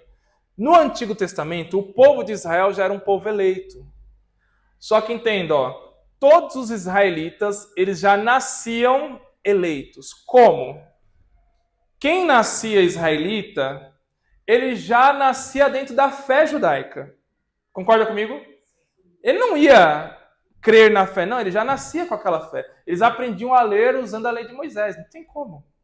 Então eles já nasciam eleitos. E o próprio Deus fala para eles, lá em Êxodo capítulo de número 19, versículo 4 e 5, fala assim, ó, vocês são a minha nação peculiar. O que significa nação peculiar? É um povo que é meu. Eu separei vocês. E a palavra eleito significa escolhido, separado, que foram trazidos para perto. Então era literalmente Deus falando para o povo assim, ó, vocês são os meus eleitos. Vocês são a minha nação sacerdotal. Só que essa eleição era feita de forma étnica. Vou explicar. O que é de forma étnica? Quem nascia dentro do judaísmo, dentro do povo Israel, dentro do povo hebreu, já nascia eleito automaticamente. Só que agora, com a igreja, quem nasce, agora ele precisa fazer o quê? Ele precisa aceitar essa fé.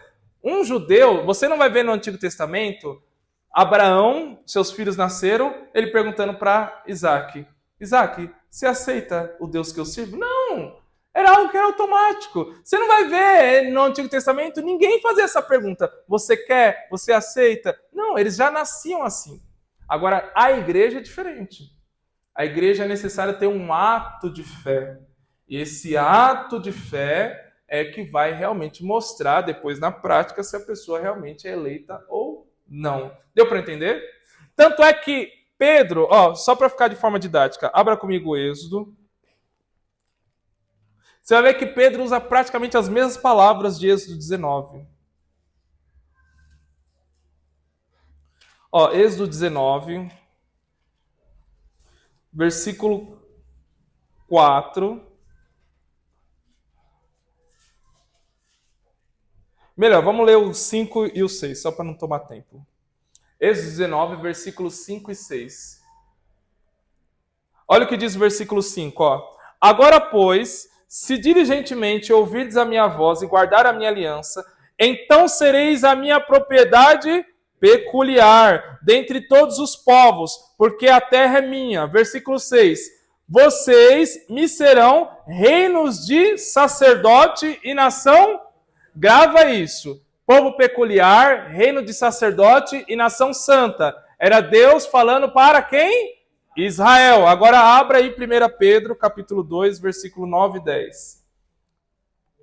Você vai ver que é a mesma coisa que Pedro fala para a igreja. Capítulo 2, verso 9 e 10. Olha o que Pedro vai dizer. Vocês, porém, sois raça eleita. Não é a mesma coisa? Lá em Êxodo ele fala assim, vocês são minha propriedade, eleita, peculiar. E Pedro vai falar, vocês também, igreja, são raça eleita. Lá em Êxodo 19 vai falar assim, vocês são nação de reis e sacerdotes. Olha o que Pedro vai dizer, vocês são sacerdotes reais. Lá em Êxodo 19 vai falar, vocês são minha nação santa. Olha o que Pedro vai dizer, vocês também são minha nação santa. Povo de propriedade exclusiva de Deus. A mesma coisa que Moisés fala para Israel, Pedro agora escreve também para a igreja. Assim como Israel era um povo eleito, a igreja também, coletivamente, é um povo eleito de Deus. É por isso que a eleição ela é coletiva. Não era um israelita que era eleito, a nação era eleita. Assim também não é uma pessoa na igreja que é eleita, toda a igreja é eleita. Ficou claro isso, né? Então a gente matou 2 bichos-papão aqui. Que glória. Um era a predestinação e o outro era a eleição. Agora eu posso ir. Agora fiquei até mais tranquilo, hein? Agora vamos embora. Agora nós vamos falar aqui sobre a glorificação do corpo, tá? Eu me lembro que da última vez que eu fiz encerramento aqui, nós falamos sobre a escatologia de Daniel. E eu falei sobre a glorificação do corpo. Vocês se lembram disso? Eu falei sobre a glorificação do corpo, nós vamos ver agora sobre uma outra ótica, essa ideia da glorificação, tá? Romanos no capítulo 8, versículo de número 30 primeiro. Vamos entender 2 aspectos da glorificação. Primeiro, olha o que diz o texto. E aos que predestinou, a esses também chamou. E aos que chamou, esses também justificou. E aos que justificou, esses também glorificou. Agora, lição de língua portuguesa. A expressão glorificou está no passado, presente ou futuro? Então, se ele já glorificou, significa que ele já nos olha com o corpo. Ele olha você agora como se você estivesse com o corpo glorificado. Mas por que ele já nos olha com o corpo glorificado? Porque ele já conheceu de É isso. Ele conheceu de antemão, ele predestinou de antemão, ele elegeu de antemão. Então ele olha e fala assim, agora esse daí não tem como sair. Eu já olho ele glorificado. Não tem como ele ter derrota. Eu já olho ele vitorioso, porque eu já conheci o futuro. Deu para entender? Então ele já nos olha glorificado, porque Deus tem um conhecimento futuro de nós. Só que, todavia, entretanto, quando a gente lembra disso, daí você fala assim, Tarcísio, se Deus já nos vê glorificado, significa que é impossível perder a salvação? Se você não fez esse elo de ligação, você deve fazer.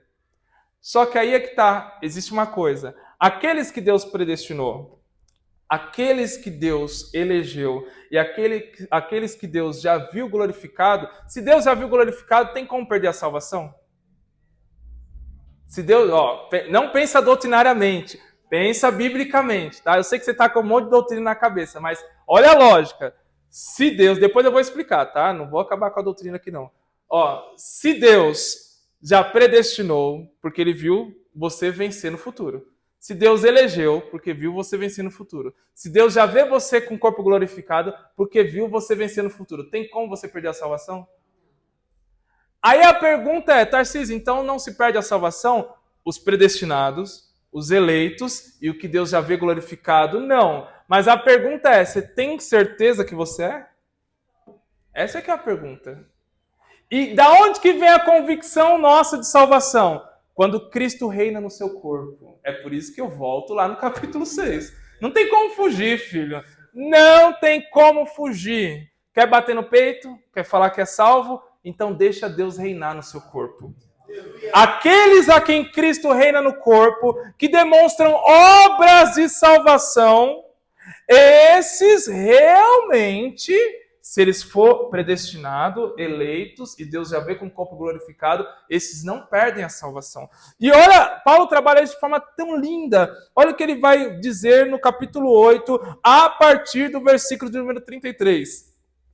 Ele vai dizer assim, quem tentará acusação contra os eleitos de Deus? É Deus quem os justifica. Então ele está dizendo, Deus elegeu e Deus justificou. E ninguém pode condenar. E ele vai dizer, quem os condenará? É Cristo que morreu, ou antes quem ressuscitou, o qual está à direita de Deus e também intercede por nós. Ele vai dizer, quem nos separará do amor de Cristo? Será a tribulação, a angústia, a perseguição, a nudez, o perigo ou a espada? Então ele vai dizer aqui, não dá para acusar, não dá para condenar e não dá para separar. Aí você fala, será que eu estou nesse estado? Vamos ver o versículo seguinte. Versículo 36. Porque está escrito, por amor de ti somos entregues à morte. É todo dia ou é o dia todo? Quem a tradução está o dia todo? Levanta a mão. Essa é a tradução real. Tá? Algumas traduções falam, tudo bem que no final das contas vai dar a mesma coisa, mas algumas traduções falam todo dia, mas no original é o dia todo. Olha o que ele está dizendo. O dia todo eu morro para o pecado. O dia todo eu como ovelha, a ovelha morre no matadouro e eu morro na cruz. Quando? O dia todo.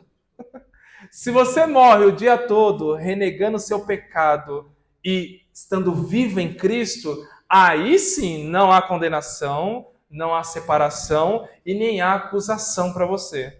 Agora, se você ama o pecado no seu corpo, aí você deve duvidar se realmente você é salvo ou não. Deu para entender? É duro isso, mas é Bíblia, não tem jeito. A Bíblia é linda, mas ela também nos chama a responsabilidade. E ele vai dizer, esses que morrem o dia todo, como ovelhas que vão para o matadouro, em todas essas coisas, eles são mais do que vencedores. Não é que eles vão vencer, não, eles já são vencedores. Por meio daquele que o amou. E aí ele vai usar aquela expressão que todo mundo gosta, né? Não há altura, não há profundidade, não há principados, não há potestade, não há anjos, não há passado, futuro, presente, por vir. Não há nada que pode nos separar do amor de Cristo Jesus, que está em nós. Só que isso é para quem morre o dia todo. Espiritualmente estou falando, tá? Não vai cometer suicídio não, pelo amor de Deus. Morre para o pecado o dia todo. E eu sei, tá? Eu sei o quão é difícil isso. Eu sei o quão é difícil, até porque eu falei para vocês da nossa luta contra o nosso corpo carnal. Mas ao mesmo tempo, todavia, entretanto, toda vez que você estiver diante de uma situação do pecado, que o seu corpo pediu o pecado, você deve lembrar, eu preciso provar para mim mesmo que eu sou predestinado, eleito e glorificado. Usa, assim como eu ensinei vocês a orar a Deus usando argumentos bíblicos, use também argumentos bíblicos para combater o pecado. É por isso que quem não conhece a Bíblia, não tem consciência bíblica, dificilmente ele vai conseguir suportar o pecado. Porque ele vai achar que ele não pode pecar, porque senão a igreja vai ver ele com maus olhos. Meu irmão, pouco importa o que a igreja vê. O que importa é que você quer ser eleito, predestinado e glorificado. É isso que vai travar o pecado em você. Não é faz você, se eu pecar, vou ter que confessar para o pastor. Não, não é esse que deve ser o seu medo. Não é esse.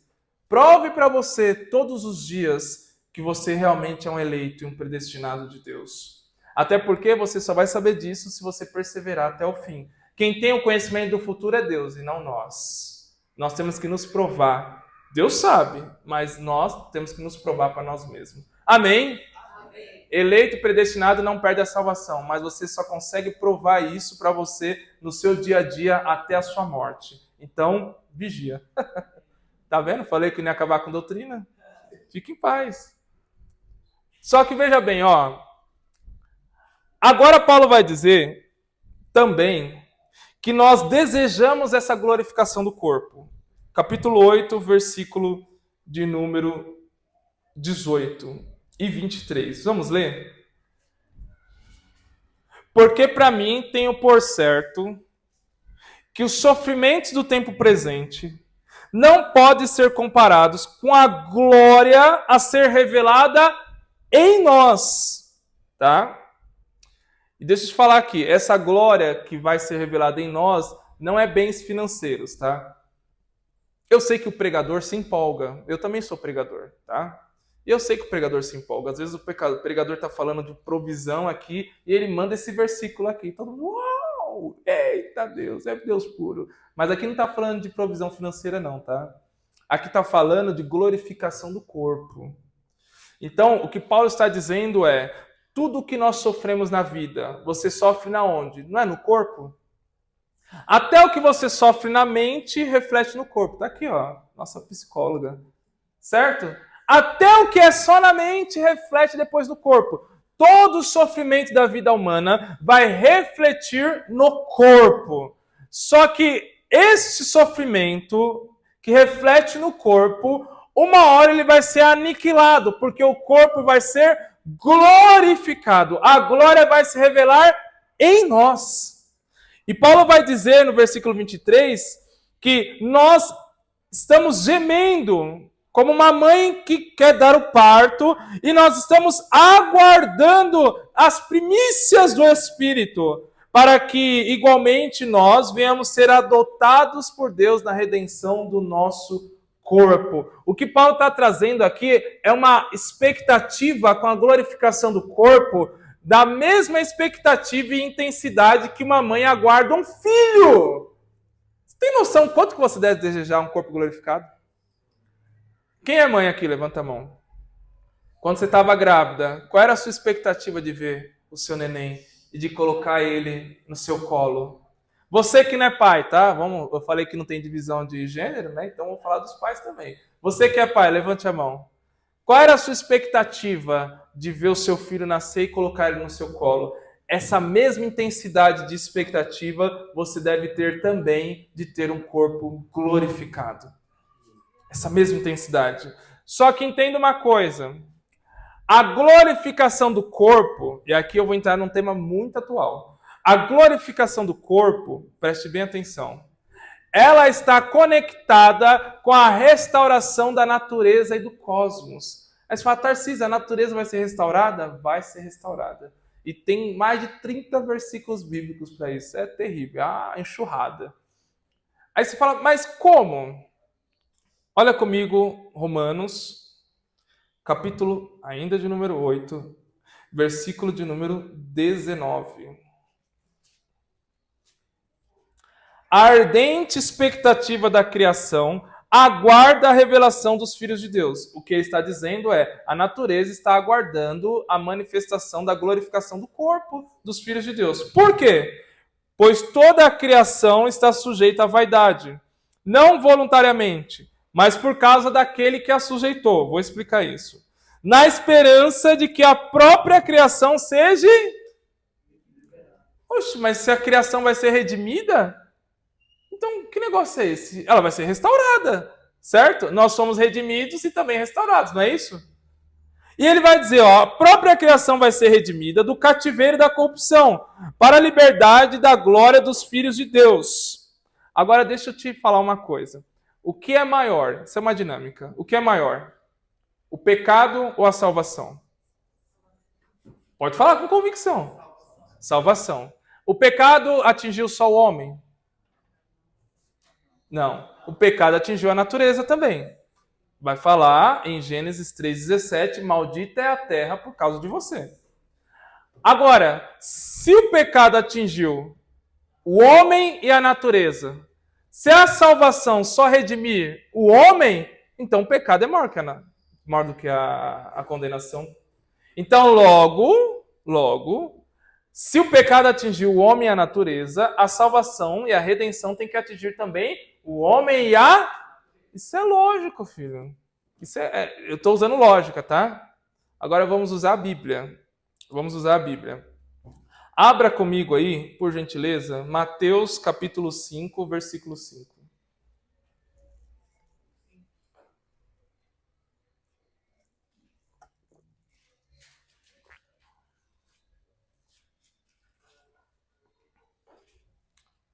Mateus 5, 5.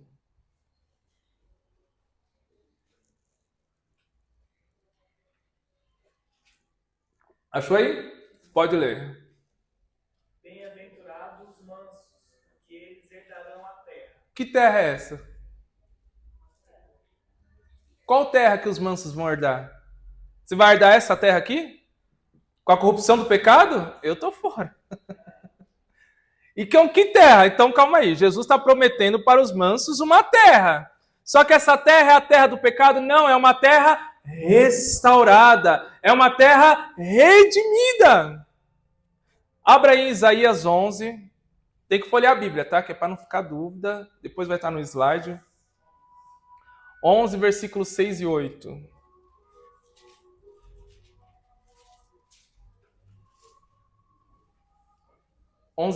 Quem achou pode ler. Morará o lobo com o cordeiro. Lobo com cordeiro? Mas o lobo não vai matar o cordeiro? Não na terra restaurada. Pode ler. E o leopardo com o cabrito. Meu se Deus. deitará. Ui! E o bezerro. E o filho do leão e a média ovelha viverão juntos. O filho do leão com a ovelha viverá junto. Quando que isso vai acontecer? Na nova criação. Pode? E um menino pequeno os guiará. A vaca e a ursa pastarão juntas, e seus filhos juntos se deitarão. E o leão comerá palha com o boi. Não, aí já é demais. Leão comendo palha? Mas por que o leão come palha? Vocês sabiam que antes do pecado, tanto o homem como os animais eram vegetarianos? Sabia disso? Não sabiam, né? Por isso que eu falo, tem coisa que não dá para falar em pregação. Por isso que tem que vir no ensino, filho. Porque se você não entende isso, você vai ficar com a tua cabeça toda... Aí você ouve esses doidos falando de escatologia nas redes sociais, aí você fica mais bugado ainda. Abra aí comigo, ó, Gênesis capítulo 1. Gênesis capítulo 1, versículo de número 29.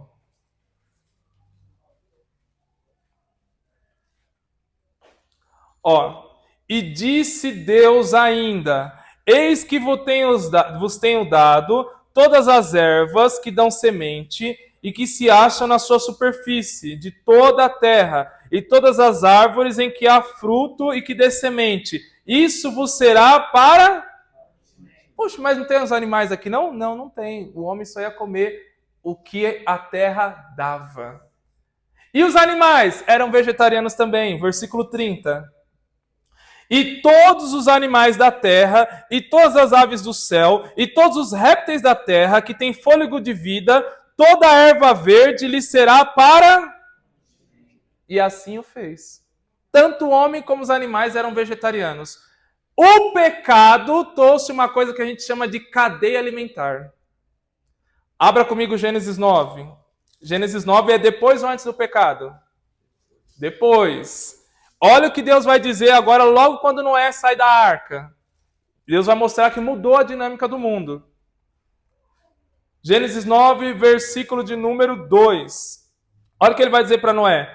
Pavor e medo de vocês virão sobre todos os animais da terra. Por que os animais vão ter medo de Noé e da sua família? Porque agora Noé e a sua família vai ser autorizado a matar e comer os animais. Ele vai dizer assim, ó, sobre todas as aves do céu, tudo que se move sobre a terra, todos os peixes do mar, e as vossas mãos serão entregues. Tudo que se move vivo ser-lhe-á para mantimento. Depois do pecado, uma das consequências do pecado é que o ser humano passou a comer animais e os animais passaram a comer outros animais. Até então não existia cadeia alimentar. Que coisa, não? Só que agora, com a restauração da terra, o leão não come ovelha, come palha. Deu para entender? O que Isaías está trazendo é a restauração da terra. É por isso que Jesus promete para os mansos a... Daí você fala, Tarcísio, mas e a ideia do céu? De que a gente vai habitar no céu? Calma que eu não vim destruir doutrina, tá? Eu vim só limpar o para-brisa. Entenda uma coisa, a Bíblia nos mostra algo muito lindo. Ela mostra uma união entre céu e terra. Isaías 65, verso 17. Leia comigo. Não vai ter churrasco, não. Isso daí também me pega, viu? Mas fazer o quê, né? Muito bom. Quem achou? Pode ler em voz alta.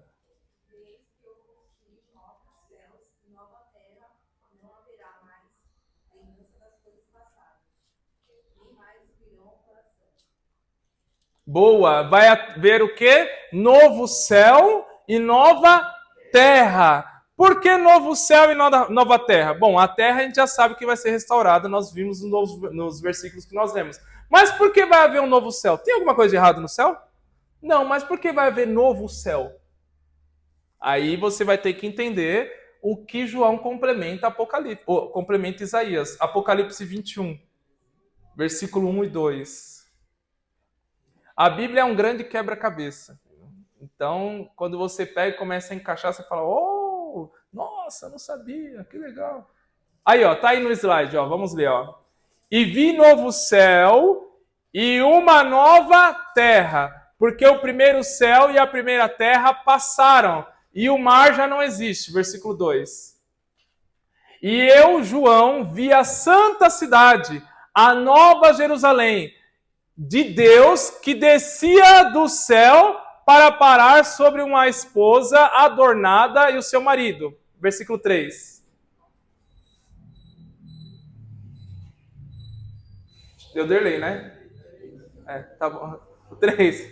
E vi uma grande voz do céu que dizia, eis aqui o tabernáculo de Deus que está com os homens, pois com eles habitará. E eles serão o seu povo, e o mesmo Deus estará com eles, e será o seu Deus. Deus que habita no céu, vai mover o céu para a terra restaurada. E não vai ter mais divisão entre céu e terra. Céu e terra será um. Então você vai habitar no céu também, e vai habitar na terra restaurada também, porque o céu e a terra serão um. A nova Jerusalém, a morada do Altíssimo, como diz o salmista, vai descer na terra. E tudo que há no céu vai descer na terra. É por isso, você já percebeu uma coisa? Que a Bíblia não dá detalhes do céu? Qual é o único detalhe que a Bíblia dá do céu? Vamos ver se é bom de Bíblia mesmo. Vamos ver, agora vamos ver. Qual é os únicos detalhes que a Bíblia dá do céu? Hã? Não, detalhe físico. Não, mas esse já é a Jerusalém restaurada. Já é... Qual é o único detalhe no céu? Do céu agora. Sabe qual é o único detalhe que a Bíblia fala do céu? Que no céu há uma cidade. Que no céu há uma morada. Não foi isso que Jesus falou em João 14? Eis que eu vou para o Pai. Vou preparar morada para que aonde eu estiver, vocês vão estar também. Por quê? Porque a morada que eu vou preparar no céu com o Pai vai descer na terra restaurada e vai ser um novo céu, uma nova terra, uma nova habitação. Tá ok? E por que eu falei que esse assunto é importante e atual? Porque, veja bem, assim como se eu sei que eu vou ter o corpo glorificado, eu devo também cuidar da minha saúde espiritual, correto? Se eu sei também que a terra também é de responsabilidade do homem, o homem recebeu o poder para sujeitar e cuidar da terra. E essa ordem de Deus não foi revogada. Portanto, se eu sei que o cuidado da natureza está sobre o homem, e essa natureza está sofrendo pelo pecado, aguardando ela ser restaurada, isso me dá uma consciência que eu devo cuidar ainda hoje da natureza. Nós ainda temos a responsabilidade com o ecossistema. É por isso que o crente deveria estar ligado no que está acontecendo lá na COP30. Mas a gente está alienado, né? A gente só quer saber de manto, terra, língua estranha. Não, filho, você tem que estar atualizado. Isso tem tudo a ver com Bíblia. Tudo a ver com Bíblia. Você entende a sua responsabilidade como servo de Deus. E sabe qual é a forma com que a gente se manifesta o reino de Deus? Sabe qual é? Quando a gente mostra um prelúdio. Sabe o que é um prelúdio? Prelúdio é quando você mostra um pouquinho do que vai vir depois. Quando você mostra um prelúdio do que vai ser o reino de Deus agora. E se o reino de Deus é um reino de terra restaurada, a igreja deveria ser o núcleo de pessoas responsáveis e que tenham uma consciência do cuidado com a natureza. Para que quando o mundo olhasse para a igreja e falasse assim, por que vocês cuidam tanto da natureza? Aí a gente responderia, porque a gente aguarda que a natureza vai ser restaurada. Agora, quando você não faz nada, como é que você vai mostrar o reino de Deus nessa área? Não mostra. Aí você vai falar para o ímpio, sabia que a terra vai ser restaurada? Ele vai falar para você, e por que você não cuida dela agora? Aí você fica de cabeça abaixo e vai perder a oportunidade de evangelizar. Vocês entendem isso? Deixa eu te falar uma coisa. Reino de Deus não é culto só. Tá? Ó, é só você pensar na expressão. A gente está falando de um reino. Um reino diz respeito a finanças, política monetária, gestão de pessoas. Gestão de pessoas envolve gestão também dos recursos que essas pessoas vão consumir. Envolve também leis, legislação. Envolve também a administração dessas pessoas. Tudo isso que tem no nosso mundo faz parte também. E a gente pode usar para manifestar o reino de Deus. Vocês estão compreendendo isso? Então a gente precisa furar a bolha. Ser crente não é só vir no culto. Não é só você falar em língua estranha, receber profecia. Isso é bom, mas isso não é tudo.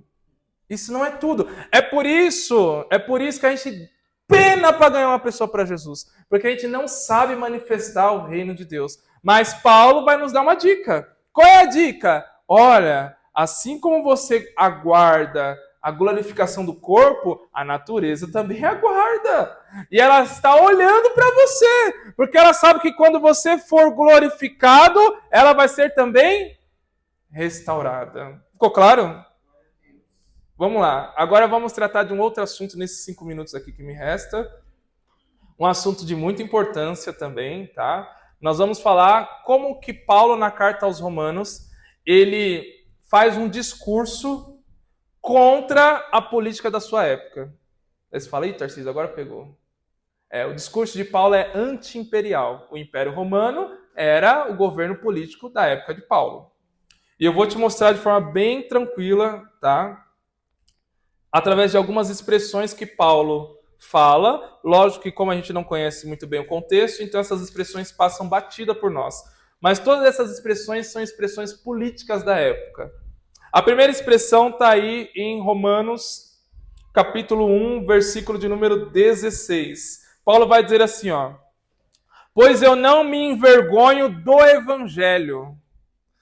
Ó, A expressão evangelho, nós sabemos que significa boa notícia, certo? Só que boa notícia é essa? Se é uma boa notícia de alguma coisa. Na época de Paulo, a expressão evangelho era usada para poder anunciar o surgimento de um novo imperador. Então, quando surgia um novo imperador, seja porque o filho do imperador nasceu, ou seja porque o imperador morreu e um outro imperador foi colocado no lugar dele, saía os anunciantes nas ruas de Roma, dizendo: Evangelho, Evangelho, boa notícia. E quando eles saíam dizendo isso, todo mundo já sabia que um novo imperador havia surgido.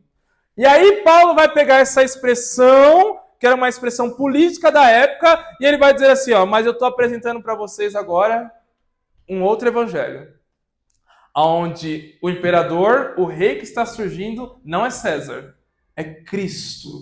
Ele pega um título que era dado a César e ele aplica a Cristo, como Cristo sendo o verdadeiro governante de todo o mundo. Ele vai usar uma outra expressão que a gente conhece bastante, que é a expressão Filho de Deus, que está em Romanos 1, versículo de número 4. Essa expressão também era um título dado ao imperador romano. César Augusto era chamado Divinus César, ou César Filho de um Deus. Então, os imperadores eram considerados também filho de Deus, ou filho dos deuses, como se fosse uma divindade.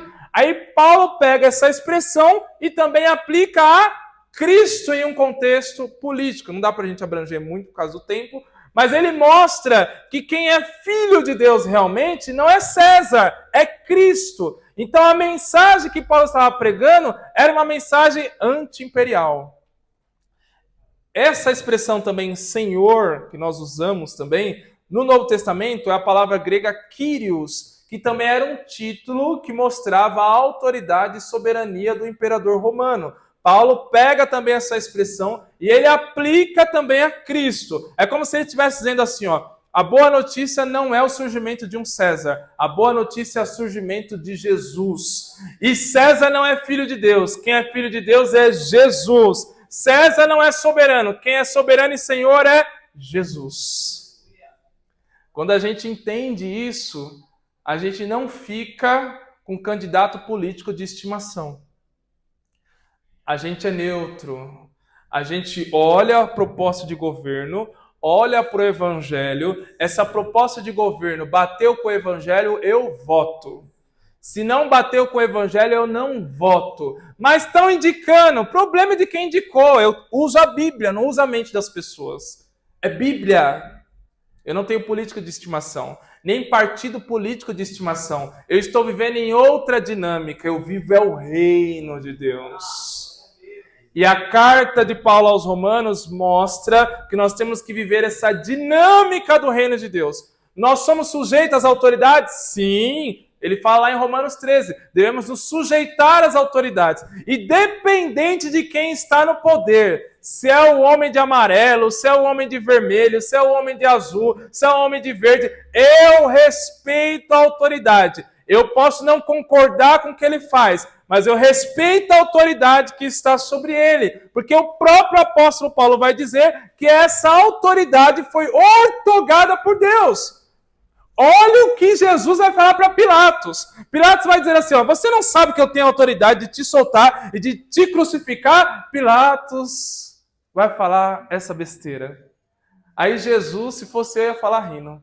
Jesus olha para Pilatos e fala assim, meu filho, deixa eu te explicar uma coisa. Nenhuma autoridade você ia ter se do céu não tivesse te dado.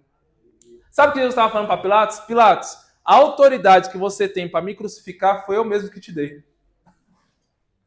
Você só está me crucificando porque eu te dei autoridade para me crucificar, seu cabeçudo. Então, não vem querer pagar de autoridade aqui, porque o reino que eu tenho é do céu e da terra. Eu sou soberano sobre tudo e sobre todos. Amém? Então, lógico que aqui era quase uma missão impossível, né? Falar de toda a carta de Paulo aos Romanos em 1h30, mas eu tentei o máximo trazer a abrangência dessa carta. Eu espero que vocês tenham entendido, tá? Eu sei que falaram sobre perguntas, não? Porque eu vi que ninguém perguntou, na minha cabeça, falei, meu, o povo tá entendendo tudo ou não tá entendendo nada. Tá? Mas se tiver pergunta, o tempo tá estourado, mas vocês podem me parar no final, tá? Depois, pode chegar em mim, eu sou tranquilo, sou gente boa e não cobro, tá? E a gente vai responder as perguntas que vocês tiveram, tá bom? Deus abençoe. Pastor Eziel, Deus abençoe. Irmão Dário, Deus abençoe os obreiros também. Amara, obrigado, viu? Deus abençoe poderosamente.